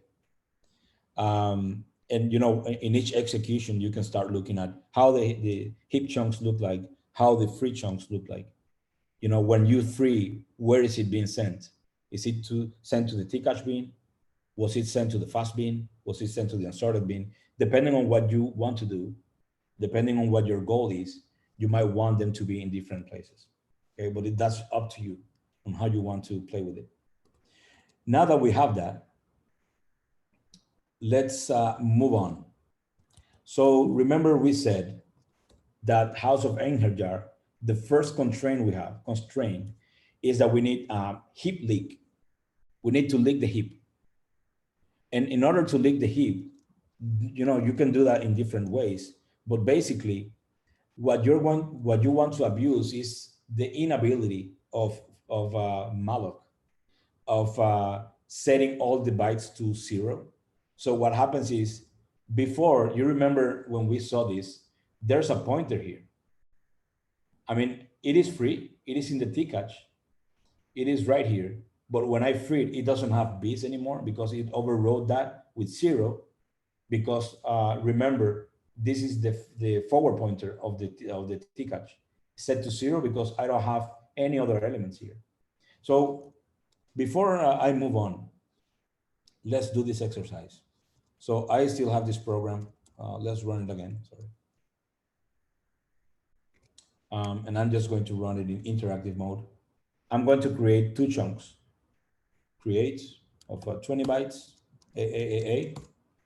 I'm going to create another one of 20 bytes, B. And I'm going to delete both. I'm going to delete 0 and I'm going to delete 1. Those are the 2 chunks that we created. If I attach my debugger again, I want to look how it looks like in the heap, in the chunks. It's right here. But look, it's pointing to something, right? Why is that? Because it's in the tcatch and they're pointing, you know, one is pointing to the other. So I have 2 free chunks of the same size in the tcatch. Now, another way you can see that, which is my preferred way, especially if you saw the Heap Me, this is very handy if you have a lot of chunks, but this is a summary of how it looks like. I always like to go copy this address, for instance, whatever I want to look at. And let's say 64, X, and I want to look at it, how, raw. I don't want to look an overview. I don't want them to print really nice colors. I mean, that's cool, but look how it looks like here. So I have two chunks.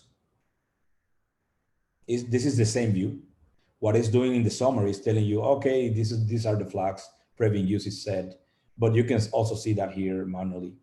But then you can see this chunk here is the free chunk in the T-catch pointing to A0, which is this one. So you can see how they are linked because it's a singly linked list in the T-catch and also in the fast bin, as we spoke before.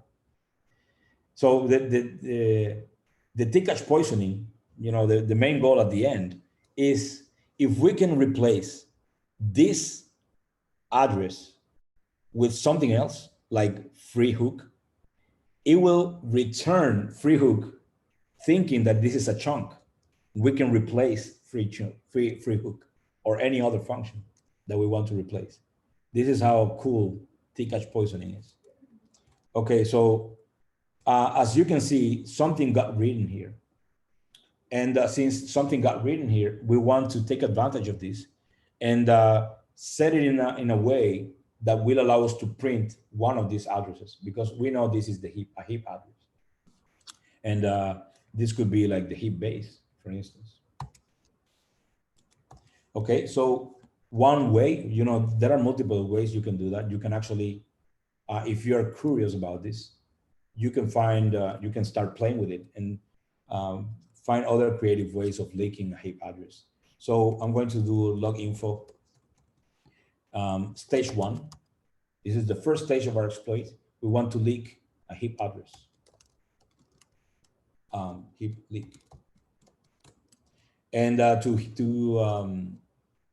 do that, we're going to allocate one chunk of 28 hex. This is going to be chunk index 0. We're going to allocate another one.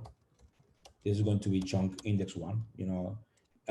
Sometimes, it's up to you, your style.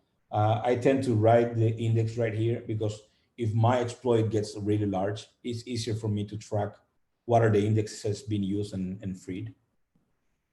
And then I'm going to delete these two chunks, chunk 1 and chunk 0, as we did before. And then I'm going to print the chunk, I'm going to allocate. And this is going to be the chunk 0 again. And I'm going to print this allocation. So why did I do that? Is to set it in a way that will bring to me as data the heap address that we saw earlier that was left behind. So if I print this, let's log it. Let's print it out. There is a little typo there, Huáscar. It is. Here. Yep. Thank you. All right. Create. There you go. Log info. And I'm going to print out P, which is the process. So receive, repeat.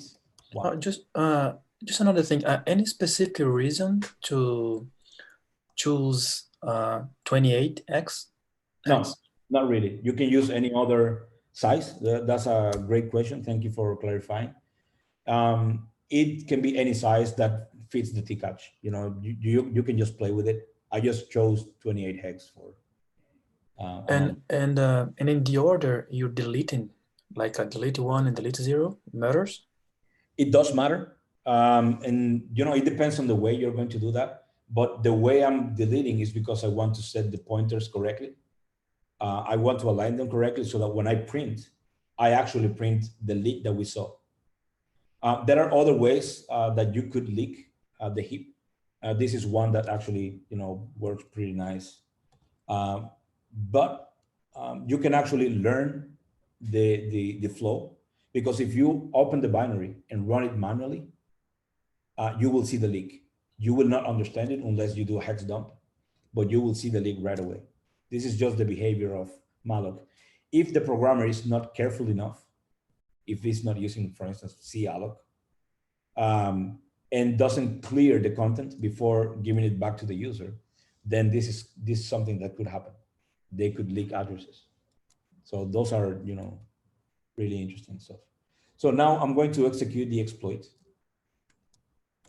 And I want to see all the content using a hex dump here.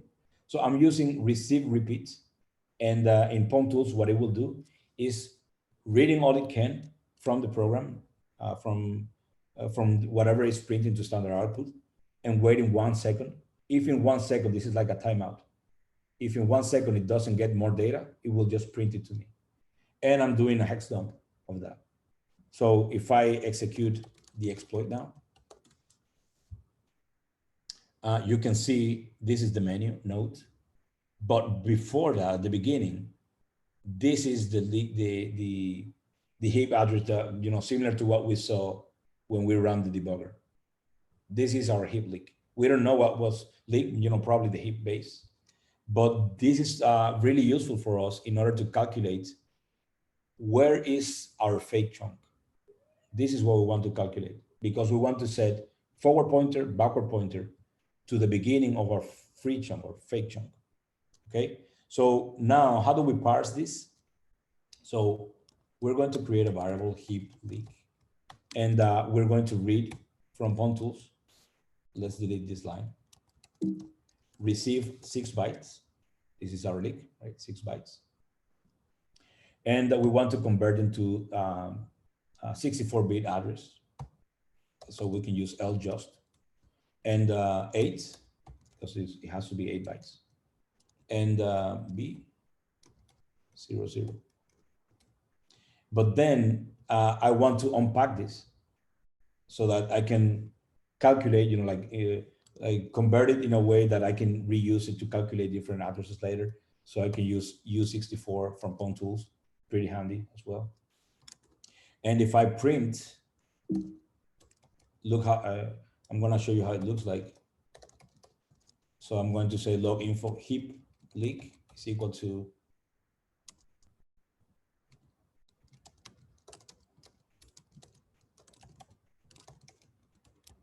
let's see how it looks like. Oh, sorry.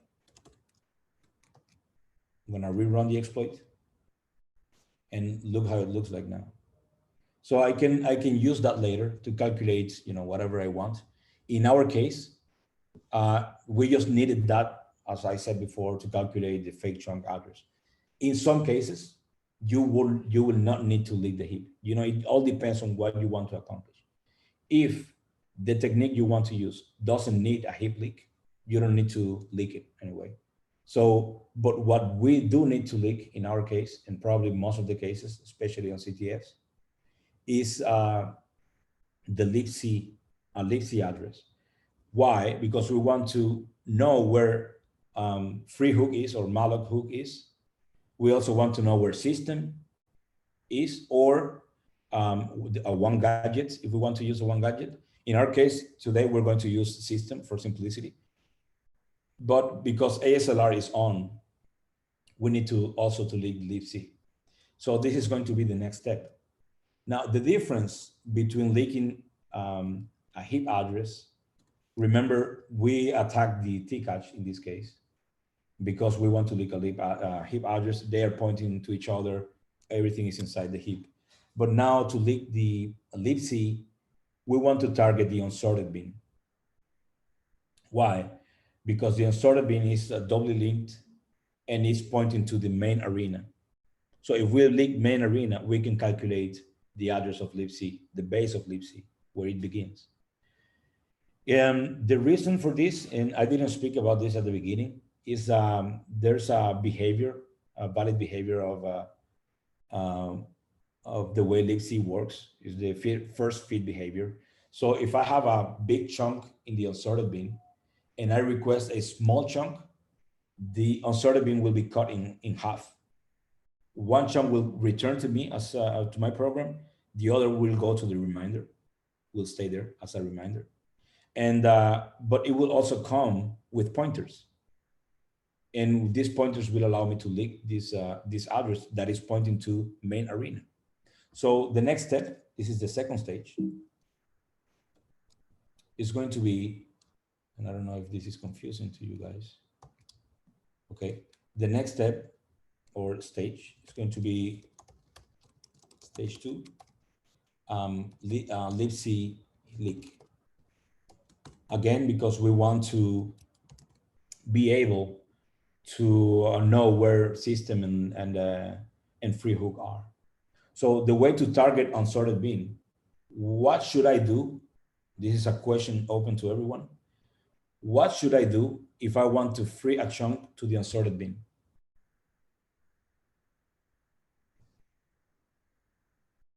I'm gonna give you a couple of seconds.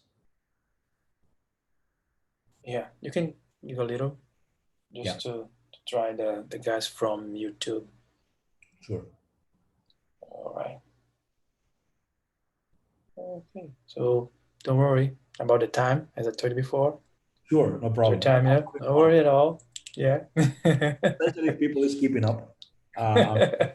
You know, I had a webinar last Saturday, 7 hours. As I told you, it is a live of 7 hours. So that's they a lot. they are used to. They're used to long hours. No, okay, no problem. Someone answering the YouTube is Futicash. Perfect. That's the key. So if I want to send a chunk to the unsorted bin, we need to fill the T-catch first. So in order to fill the T-catch, how many chunks do I need to free?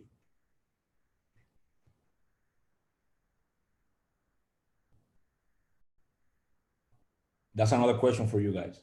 How many memory chunks do I need to free before I fill the T-catch? In order to fill the T-catch. So while you answer this to me, because I want you guys to answer, one thing I forgot to do. Remember, we have 16 allocations. I always like to clean up. So I'm going to delete the chunk 0 that we created here for leaking. Someone say 8? Almost. It's 7. Remember from our slide, T-catch maximum number of chunks that we can allocate in a single T-catch bin is 7. But I'm gonna give you a yes, because we need to allocate 8 chunks now. So we're gonna allocate 7 chunks for the T-catch, and the next one, because we want, after we free the T-catch, we want to send it to the unsorted bin. So they're going to be 8 chunks. So yeah, that would be a good answer. So now, again, I'm picking this number just because I want to. You can pick any number here as long as it's inside the T-catch. For this binary, you will only be allowed to allocate chunks, and they will all go to T-catch. So, but you know, don't focus on the numbers here. One thing I would like you guys to do is to try to play with it, try to make it with different numbers, try to see, you know, how can you align them. Maybe when you create them, they get unaligned, but this is the good way to learn. So here I'm going to go, I'm going to allocate 8 chunks, and the first 7 chunks are going to be used to fill the catch. And then I'm going to do that, range 8, I'm going to free, I, and then I didn't understand this comment. Okay, so next thing I'm gonna do is to cut the unsorted bin in half. And once I do that, it will get, you know, the first fit behavior. It will send something back to me with some pointers left behind. that will allow me to leak libc. And so I create another chunk, and if I print it, because remember I clean it up here, 0. So I'm printing it again. But this time, instead of using receive repeat, I'm just go ahead and say libc libc leak is equal to u64, similar to what we did on the heap leak 8. And if we print this guy,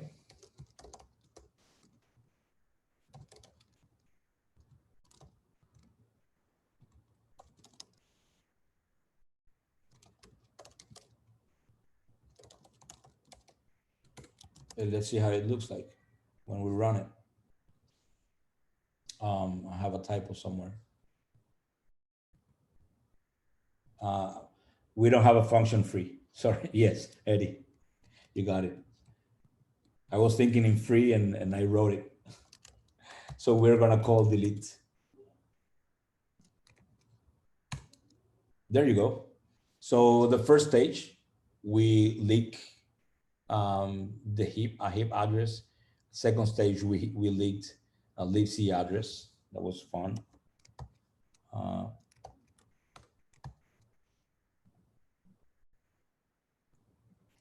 I want to make sure. Well, one really nice trick when you're analyzing binaries is that you need to make sure. I mean, it's up to you, but that ASLR is off, so that you don't run into the situation where you have to copy the addresses over and over again. So one good way of solving challenges and analyzing the heap quickly is by disabling ASLR, and also thinking that it is still enabled. So you need to do your leaks correctly. So once again, if we do that, okay. Sorry. So let's copy this libc leak and run our debugger again. And now what I want to do is to see what that address is. That's main arena 224. Okay. So we leaked main arena, as we said before. Let me see something here. So I think I have a mistake on top of here.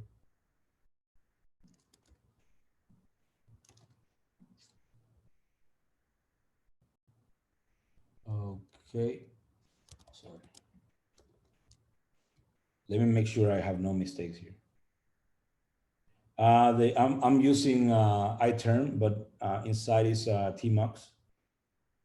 So with tmux, you can organize the way your panels look like if you enable mouse mode. Okay, so let me see here if I have a mistake. Here's the error. I'm deleting the chunk before I print it. So I'm going to delete it after the heap leak. Now, if I run this program again, I should have all my addresses correctly. So this is what we saw before. Sorry, let's launch the debugger again. So we saw the heap leak is in main arena, so that worked. 224. And if we keep going above, this is our heap leak. So they are both in the correct places and regions. So what's next? So we're going to take this libc or leak, and we're going to calculate the distance from this leak to our libc base. So why do we want to do that? Is if we know what is the address of the libc base, we will be able to calculate any address inside libc of any function. So we can execute system, we know where free hook is, we will know where any function from libc we want to execute. And the way to accomplish this is pretty simple. Is you take the heap leak and you subtract it to the libc base. So where is the libc base? And I'm going to resize this window now. If you run VM map, you'll see the libc here.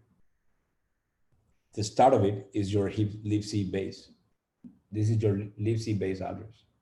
So what I'm going to do is to take this leak. Let's print it out.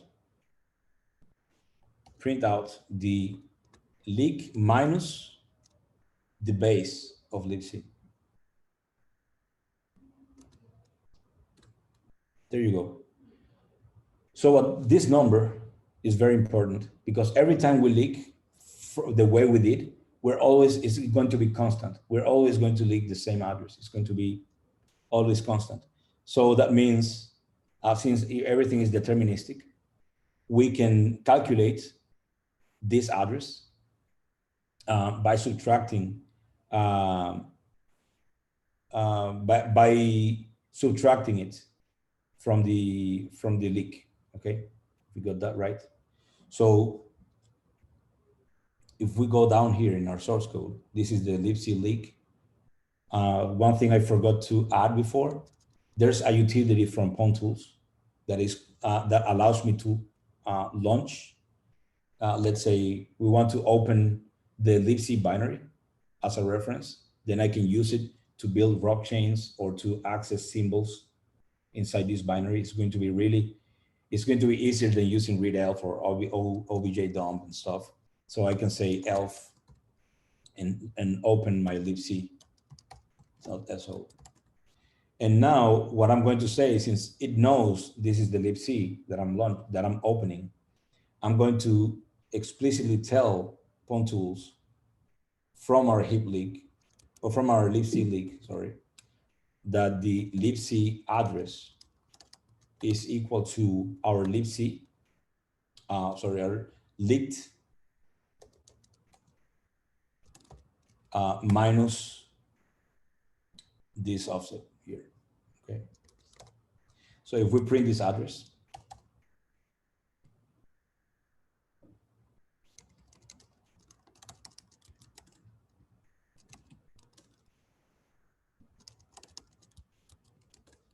let's rerun this program. I'm gonna exit.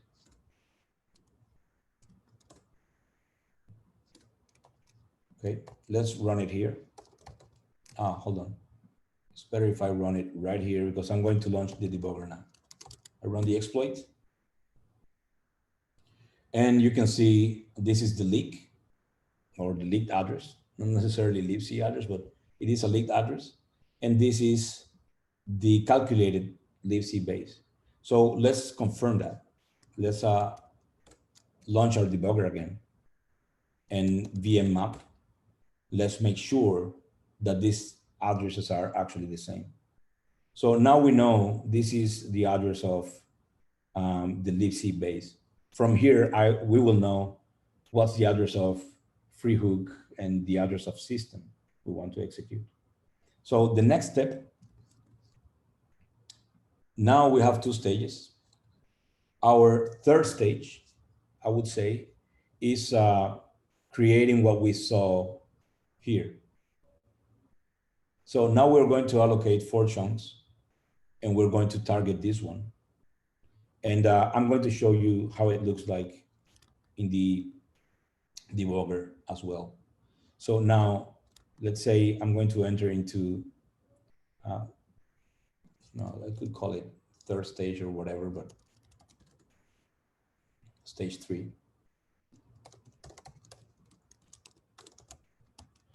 Overlapping chunk.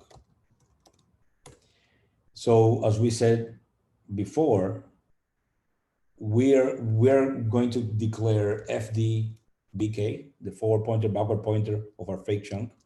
Right now, we only have the main, the heap leak. So we're going to point it there. And now I'm going to create an allocation of f8. So the numbers here that I'm going to be using is because I previously did some calculations based on the different offsets. you can use any other numbers. I just used 150 because I wanted to have the fake chunk over there. You can use any other, as long as what is your end goal. It doesn't matter if you add this here or in the middle or in the end, as long as you overlap these chunks, because your target would be to create a scenario where you can exploit this in the T-catch by adding a fake chunk. So that's the T-catch poisoning. So the numbers I'm going to be using is because I just did the calculation previously, just to save time. And what I'm going to do, so I'm just going to paste it here. So basically, F8 is the first chunk. 1 is because whatever I want to print here is the first chunk in my attack. Is also the index 1. I'm sorry. Then this is the beginning of the fake chunk. So in my fake chunk, I have pref size is 0. Size is 150. Forward and backward pointer, I printed 2. They need to be pointing to my fake chunk, which begins here. But I don't know what is this address yet because I haven't seen it, right?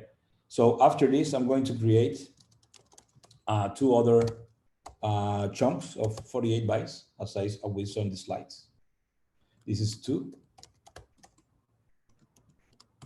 And then for the rest, just being lazy, let me just add you this here. So if we do that, and I don't know where my interactive went, okay.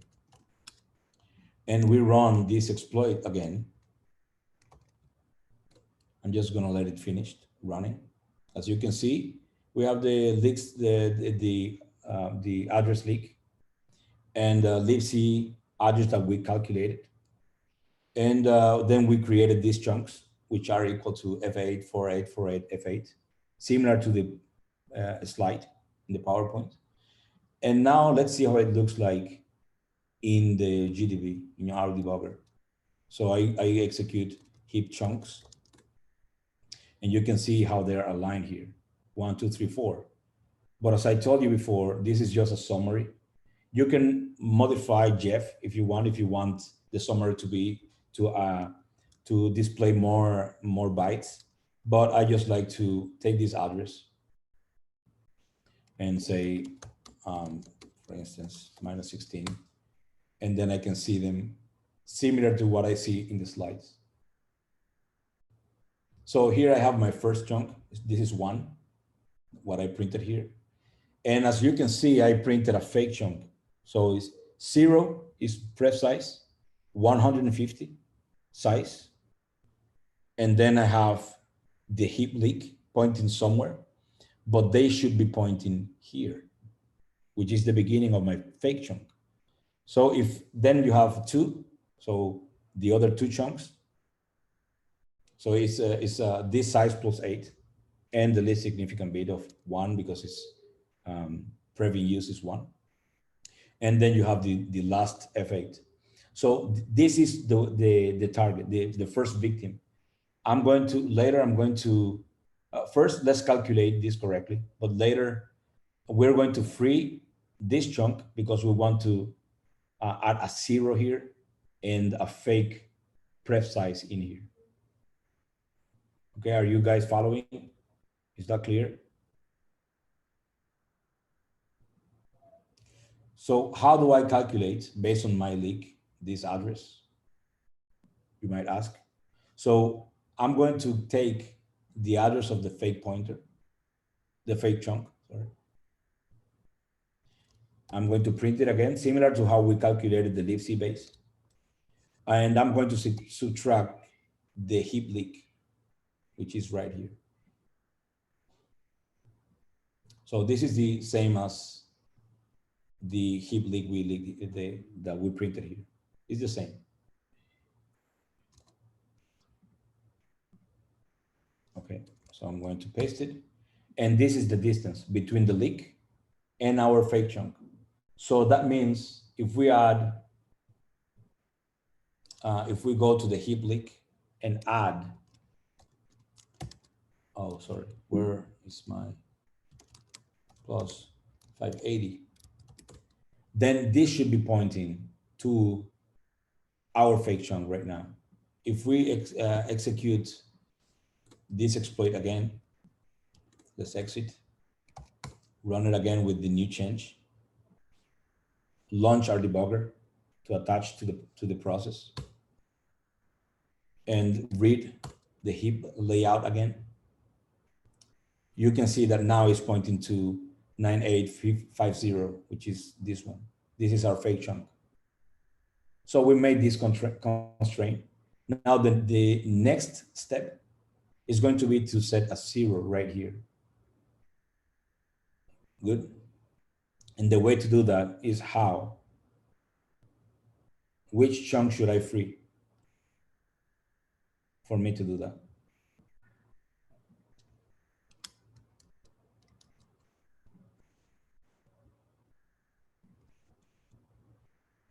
Okay, I'm going to free chunk 3. And now, since I'm going to create, chunk 3 is right here. It's right before the chunk I want to modify. So if I create another chunk of the same size, but I'm just going to write 3 again with without the 8 bytes of the pref size, and then 1 more byte, so that I complete the 48 hex plus 1 byte that will be the null byte poisoning. So as you can see here, 48, 3, but instead of this 8, I subtract 8, so I'm printing 40 hex. The next 8 byte is going to be 150, which is going to be the pref size. And 1 extra byte, which can be anything, that will be set to 0. If you remember the IDA Pro when we saw it, it will set the last byte to 0. So let's run it again.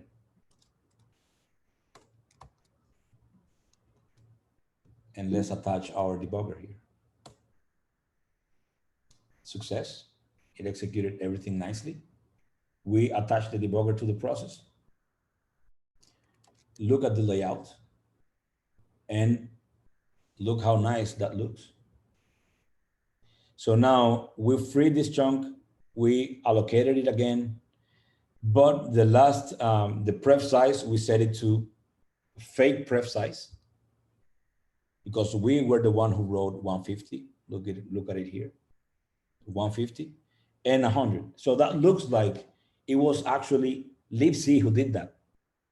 libc doesn't even know. I mean, to him, this is, before him, there's a chunk that is free, that is not in use right now. And the size is 150. If we take this address from this chunk, from right here, and we subtract 150, let's see where it goes. Minus 150 hex. Sorry, I'm not printing it. It's 0, 0, 0, 0, 150, forward pointer, backward pointer. So this is exactly where we want it to be. And as I told you before, I just chose 40 because it's just the number I wanted to choose. But you can place this fake chunk wherever you want, as long as you calculate exactly the distance and where is the fake chunk so that it can coalesce correctly. One constraint that you might find, if this size 150 and this size are different, then it wouldn't work, because there's a limitation in the libc that it will say the pref size and the size of the previous chunk must be the same. Otherwise, somebody's trying to play with me. So we bypass this by creating the fake chunk and putting it in the place we actually want. So right now, if we free this chunk, as someone said before, it will be sent to the T-catch, and it won't be sent, and it won't coalesce with this. So we need to fill the T-catch first with the same size, 100. So if I see the heap bins now, you can see there's many chunks that are filling because of the previous attack that we launched. for leaking libc, etc. So now the next step would be to fill T-catch. And here's another trick for you who love playing on CTFs and love speed. Just honestly, it's not because I'm lazy, but this is a handy way for you to know pretty quickly which chunks you need to free in order to fill T-catch fast. So again, similar to the previous way we fill T-catch, we're gonna fill it, but this time we're not gonna create eight chunks anymore because we don't want to target the unsorted bin this way. We just want to fill T-catch. And so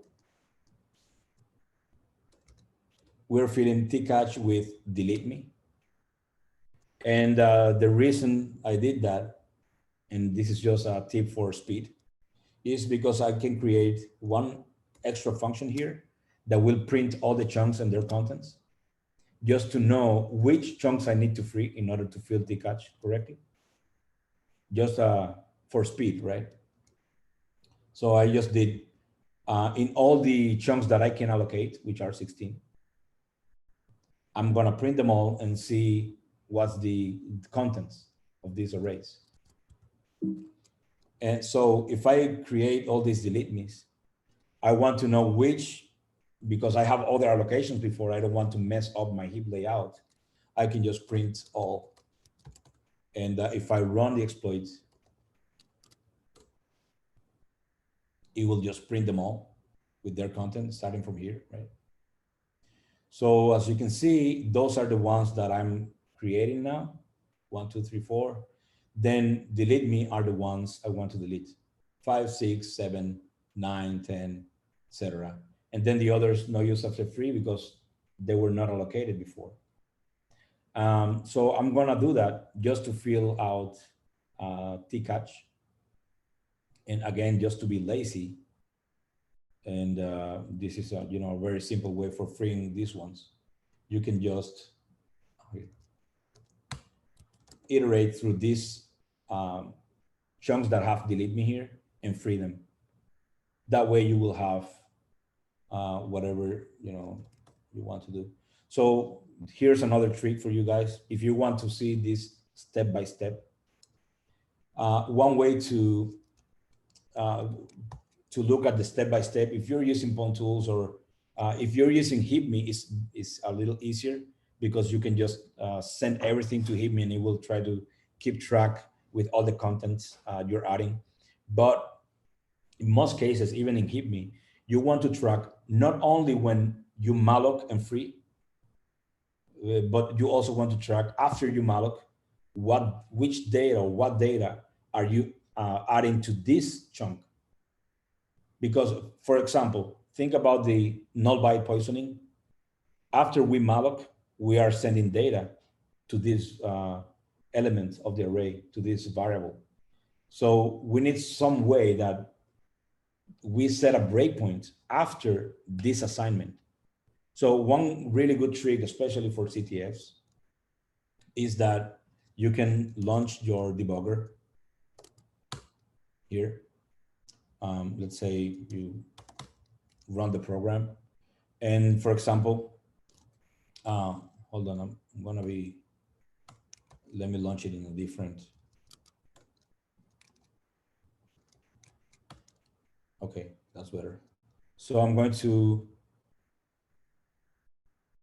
continue execution.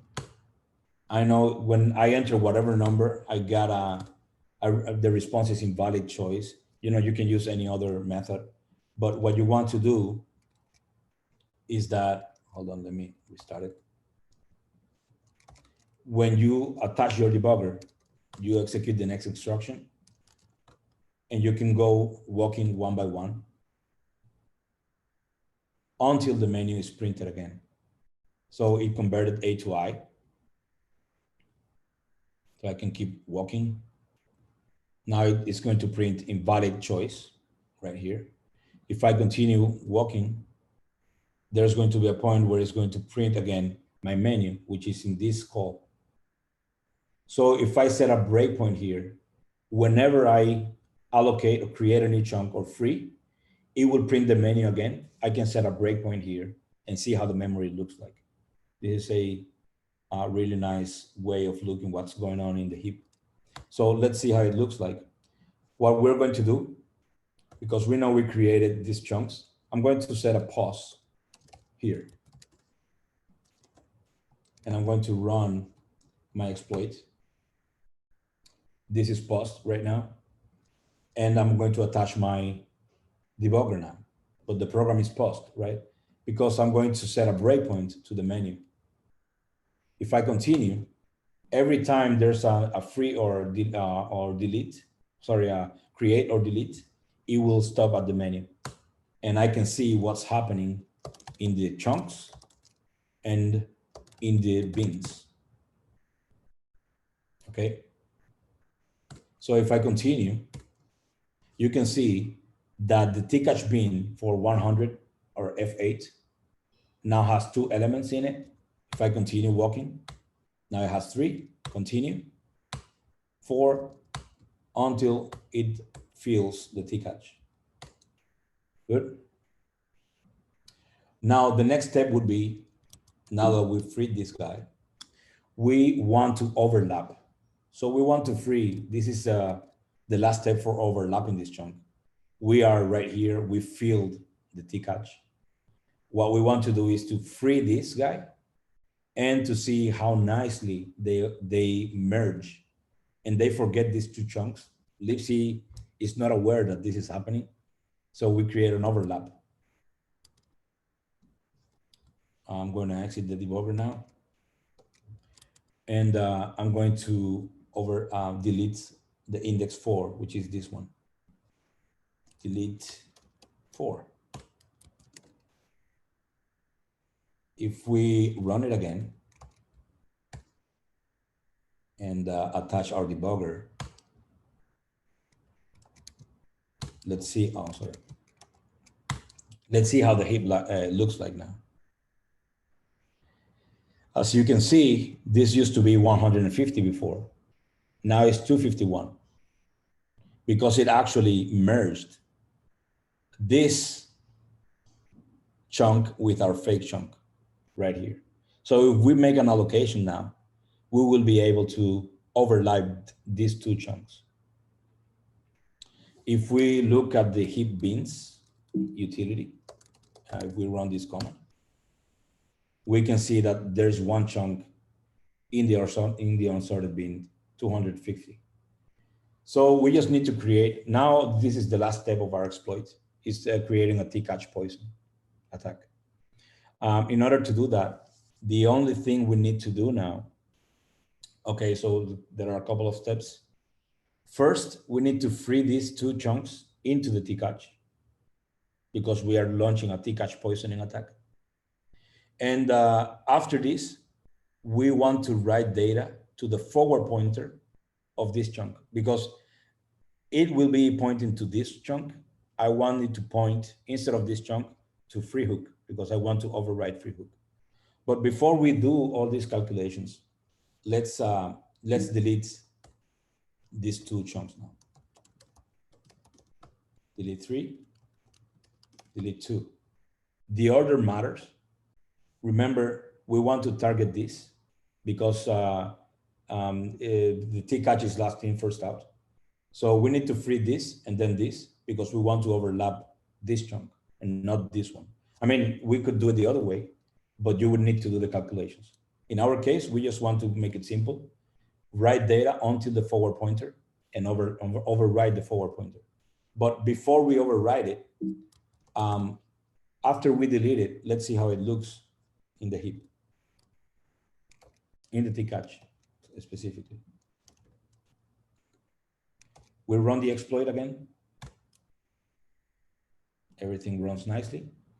We attach the debugger.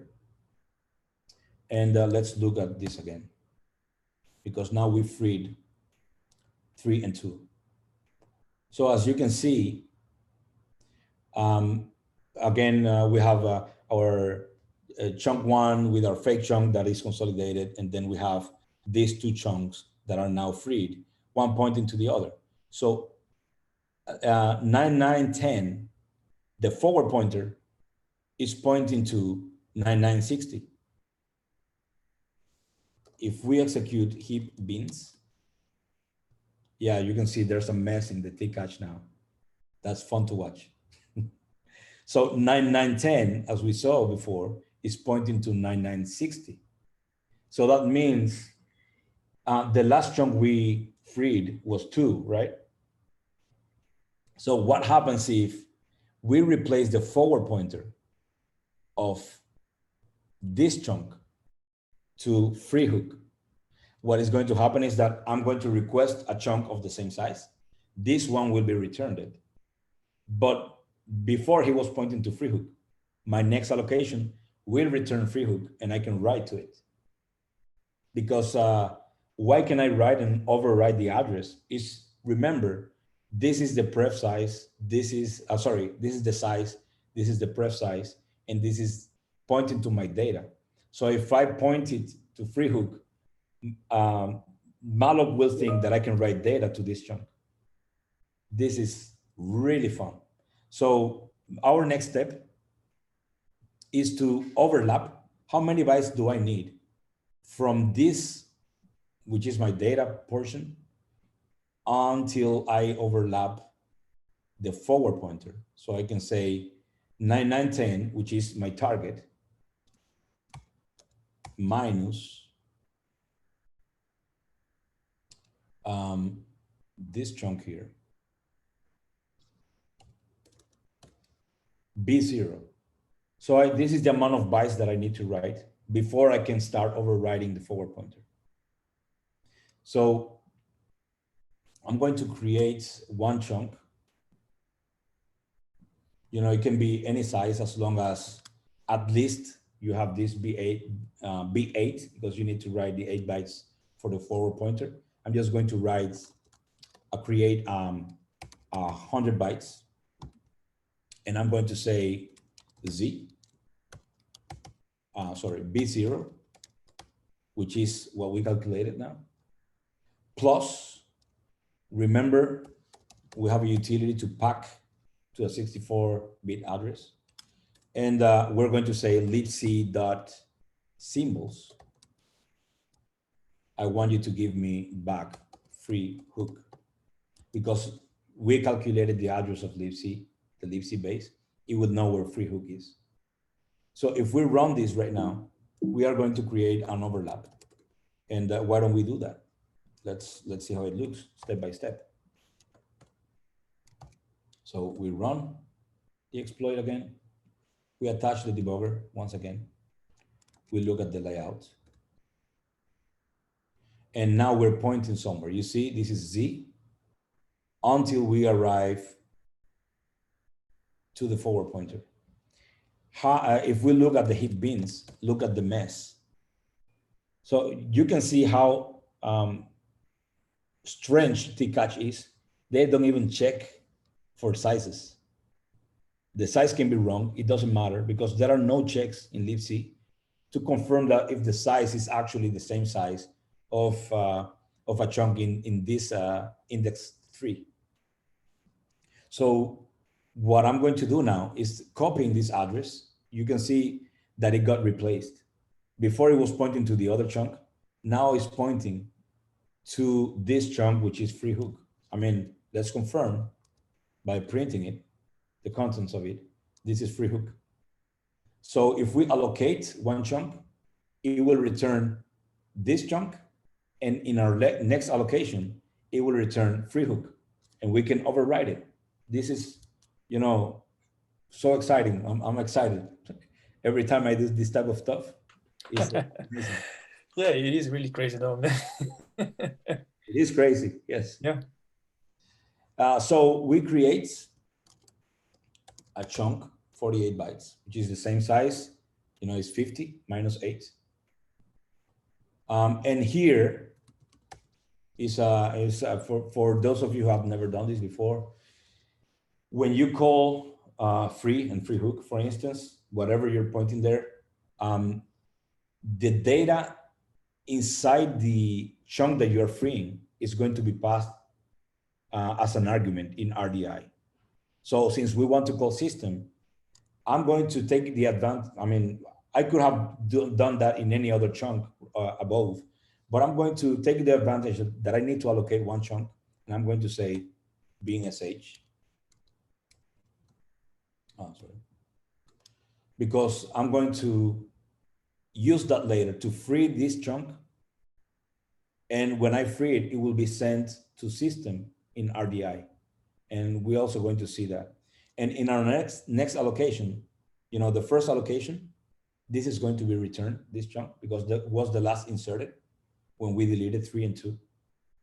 That was the last chunk we freed. And now we're going to create another chunk. But now free hook is going to return. So we only need to replace or write the address of system. So symbols system. And if we do that, this is going to work out nicely. Now, right now, it's not going to execute because free hook, in order to execute free hook, we need to call free on any chunk, right? So in order to be lazy again, and since we have this print all function, we could, you know, print it all just to confirm which index is holding BNSH. I'm going to rerun the exploit right here. And BNSH is being stored in the index 3. So if I delete index 3, I will execute free hook, which was replaced with system, and RDI, which is BNSH. But before we do that, let's stop for a second. I want to print the address of system, and I want to set a breakpoint to confirm all the all this I'm telling you now. So log info system is equal to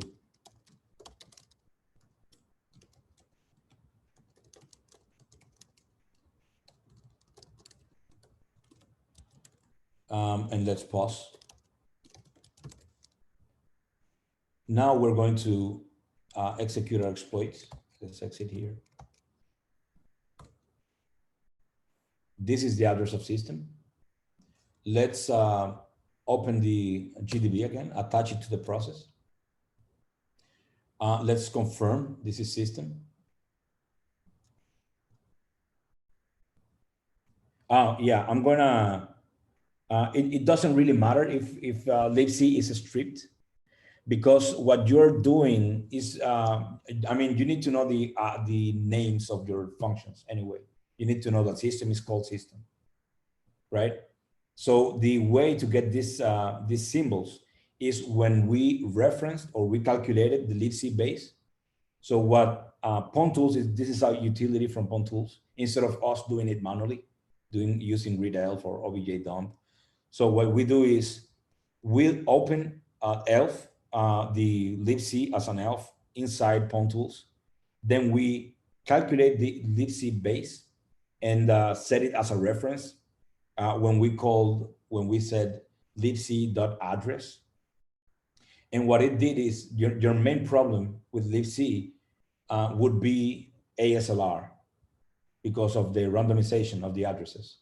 So you wouldn't know where it will land if you call system, because it will be different when you run the program. So what we did is when we calculated the libc address, the libc base address, we tell PwnTools, this is the base of the binary you loaded. So from that point, it will know, you know, this is deterministic. From the base, you will know the distance to every function. So that's the way for that you can reach any function inside libc. Great.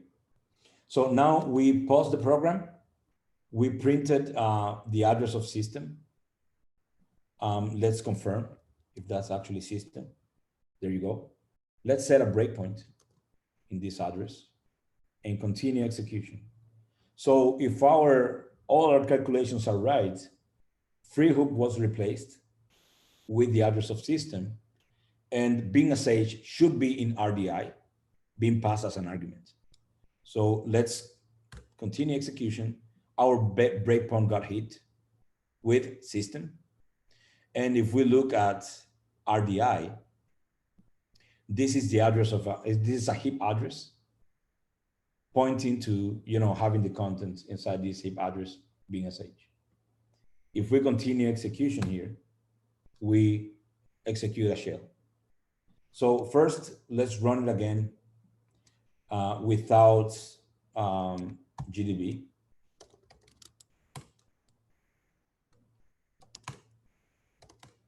We got a shell. And now the last step would be to exploit the remote service. And the remote service was running. I'm gonna delete this pause. Let's go to the beginning of the file. And in Pwn Tools, you can, instead of process, it has the concept of tubes. You can even have, something running in SSH or, netcat, scat, whatever. Yeah, netcat or socat. So I'm going to replace this with, remote.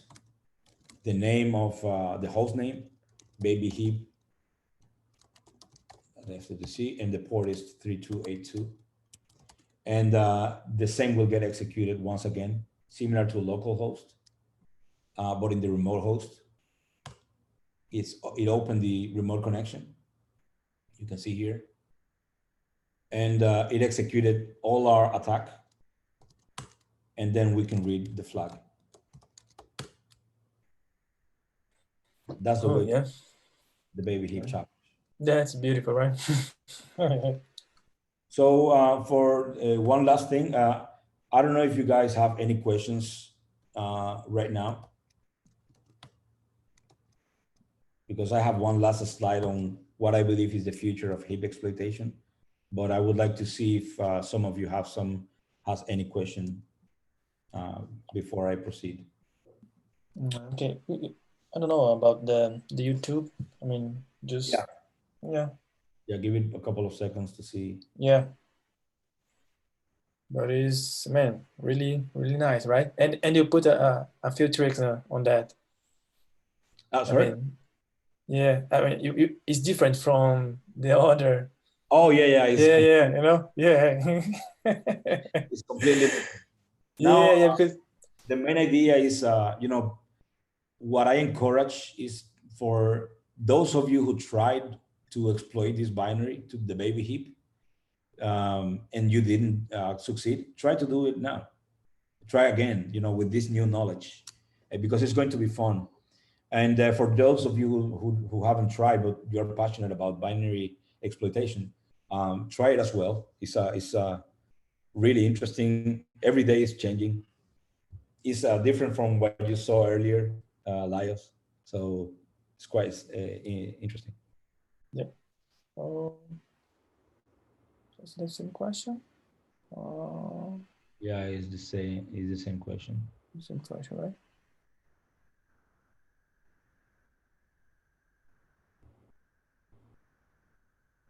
My course online. I actually, this is an interesting question. I'm actually, helping out a lot on SEC760 stuff. I haven't really considered doing online teaching. I really love, and this is, I hope you guys have seen it. I love sharing with people who likes to learn. I really like what you guys are doing, what Lias is doing with this community. That's something, that every country should have a passionate community like you guys willing to learn. Nice. I'm really happy for everyone that joined this. And I also really appreciate a lot for inviting me here. Yeah, no, I mean, it's really an honor to have you here. I don't know, I mean, for me, it is a really great moment and a really honor. I don't know if the people is still there, have that conscious. It is really hard to get a professional like you with us until now. Okay. Thank you so much for your time. I appreciate that. So I believe you can move on. You can go on. So my last slide is a couple of references on the right, links that might be interesting as well. If you want, Lias, I can send this presentation to you so that you can share it with the community as well. So on the right, you can see like malloc internals, how to heap from shellfish. I really encourage everyone, even though it's not here. Yeah, that's the first one. libc source code. Try to read it. You don't need to be an expert at C development. It is really well documented. You can see the changes. It's a really good way of learning heap exploitation. And then the future of heap exploitation on the left. There have been a couple of challenges. One like the Cyber Grant Challenge run by DARPA, that they encourage people to try to write, exploitation tools that would use AI in order to automate most of this stuff. And there are papers like ArcHeap that are really interesting. For instance, ArcHeap, what they did was to get, I don't know if you guys are familiar with fuzzing, American Fusilab and stuff like that, AFL. So basically what this guy did was to take AFL and modify it in order to make it especially focused on heap exploitation and fighting heap vulnerabilities. And in an automated way, he found a couple of really interesting heap vulnerabilities, other ways of exploiting the heap as well. There's a question here.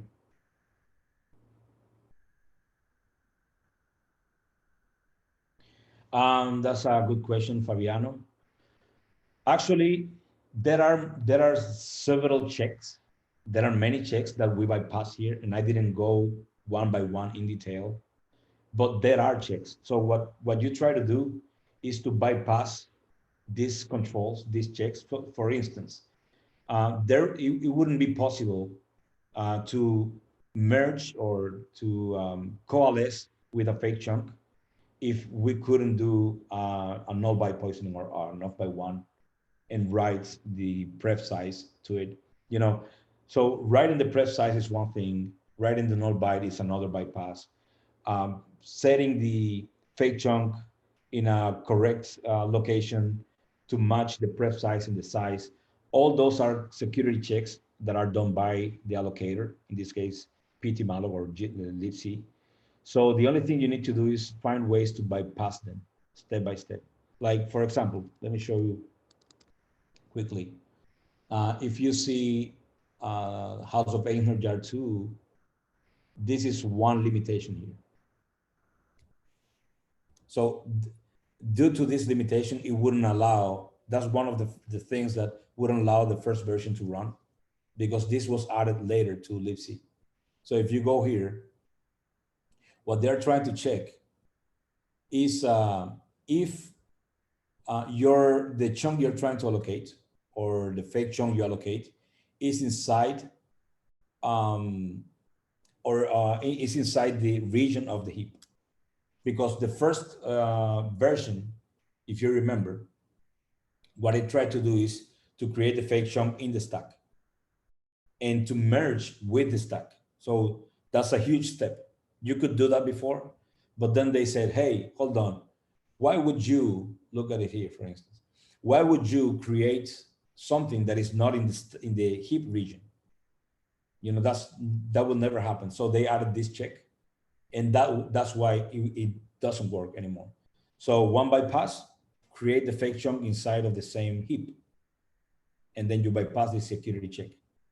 Then another check would be, as I displayed before, there are other checks for checking the pref size with the size of the whatever chunk we want to coalesce. But then, I didn't go into so much detail right now.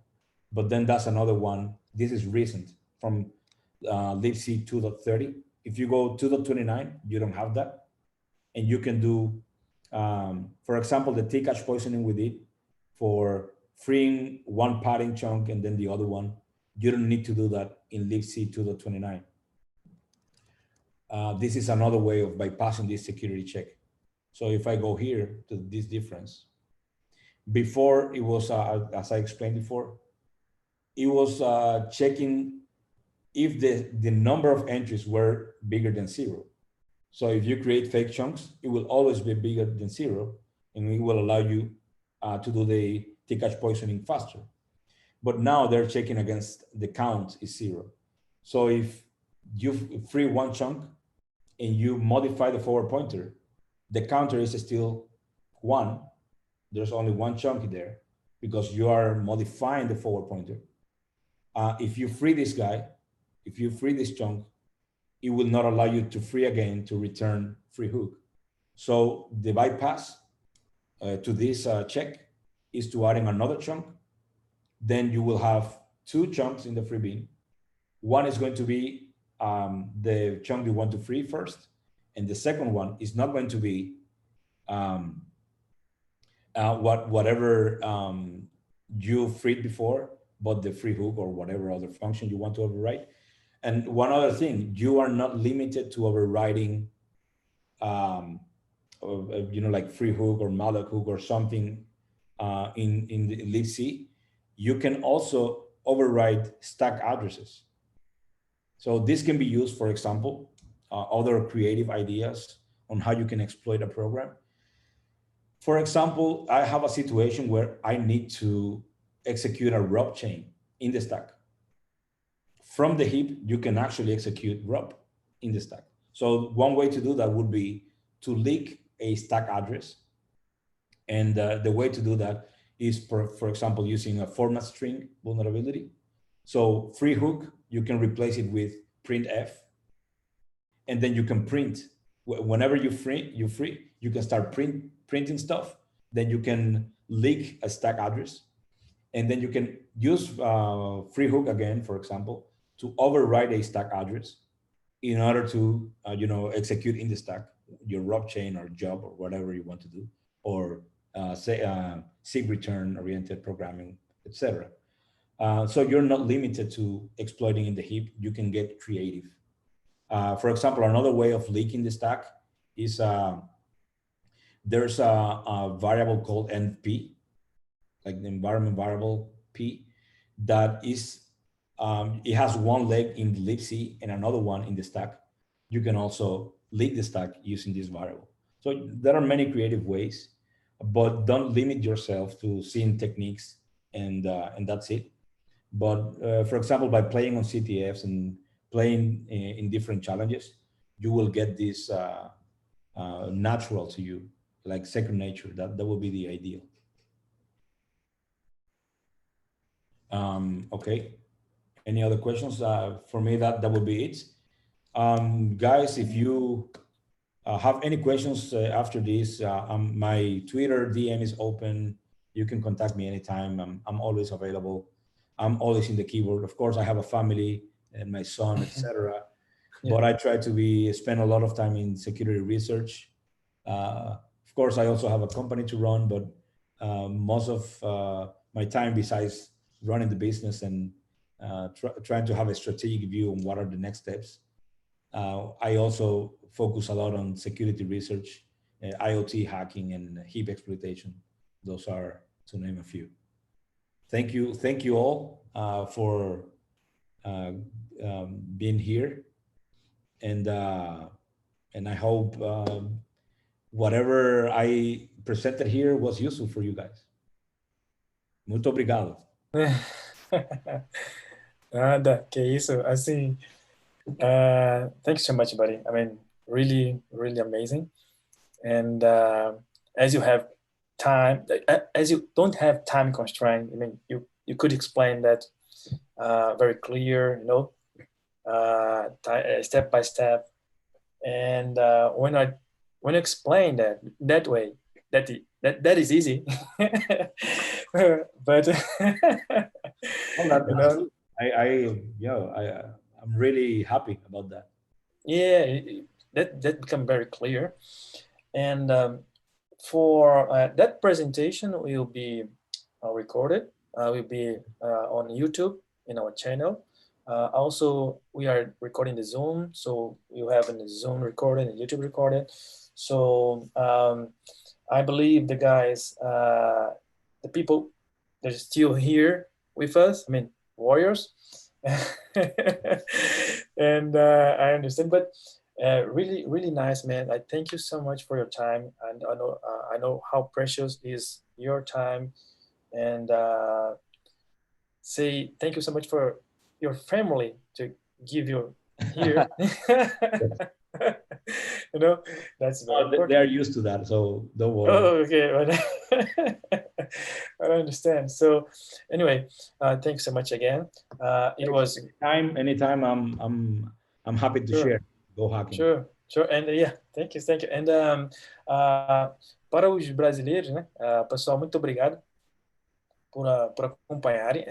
A proposta era realmente ter uma apresentação de um nível técnico elevado.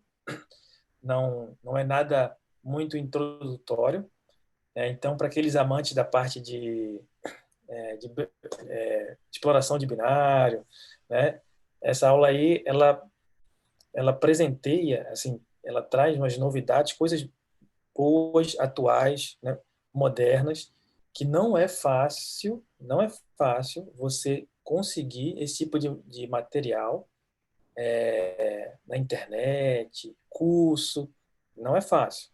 Né? Do jeito que o Huáscar apresentou, passo a passo, dando as indicações, olha, se você não entende essa parte, dá uma estudada nisso, né? Dá uma olhada no código-fonte. Então, essas pequenas dicas, né? Às vezes você demora um bom tempo para chegar, né, nesse nível ou chegar nessa informação. Então, né, aproveitem, né, essa aula, né, super aula aí do nosso amigo, né? Ela vai ficar gravada, como eu falei, vai ficar à disposição. Né? O material depois eu vou pegar com o Asca para passar para vocês, né, a apresentaçãozinha, né? E muito obrigado por todo mundo estar, né, quem assistiu, seja no Zoom, seja no YouTube, estarem aqui presentes, né? E até uma próxima oportunidade, né? Estaremos aí juntos, né? Oscar, boa sorte aí na caminhada, no seu trabalho, tá? Na sua empresa, nos treinamentos da SANS, né? Sucesso ali, se Deus quiser, né? Vai ser muito sucesso para você, né? Para sua equipe, né? Isso é importante, né? Você continuar com o seu trabalho aí na República Dominicana e tentando enganjar mais gente, né? Mais jovens Isso. enfim, nessa parte é importante.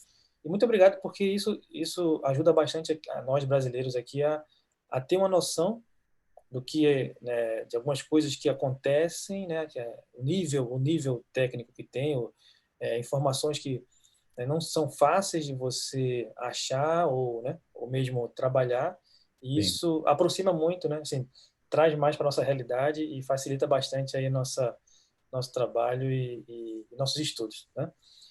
Muito obrigado, cara. Foi demais ali, Muito obrigado. né?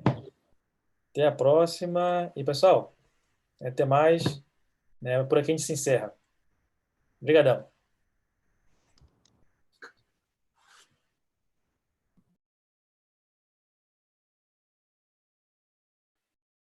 É isso aí. Valeu, pessoal. Vamos embora.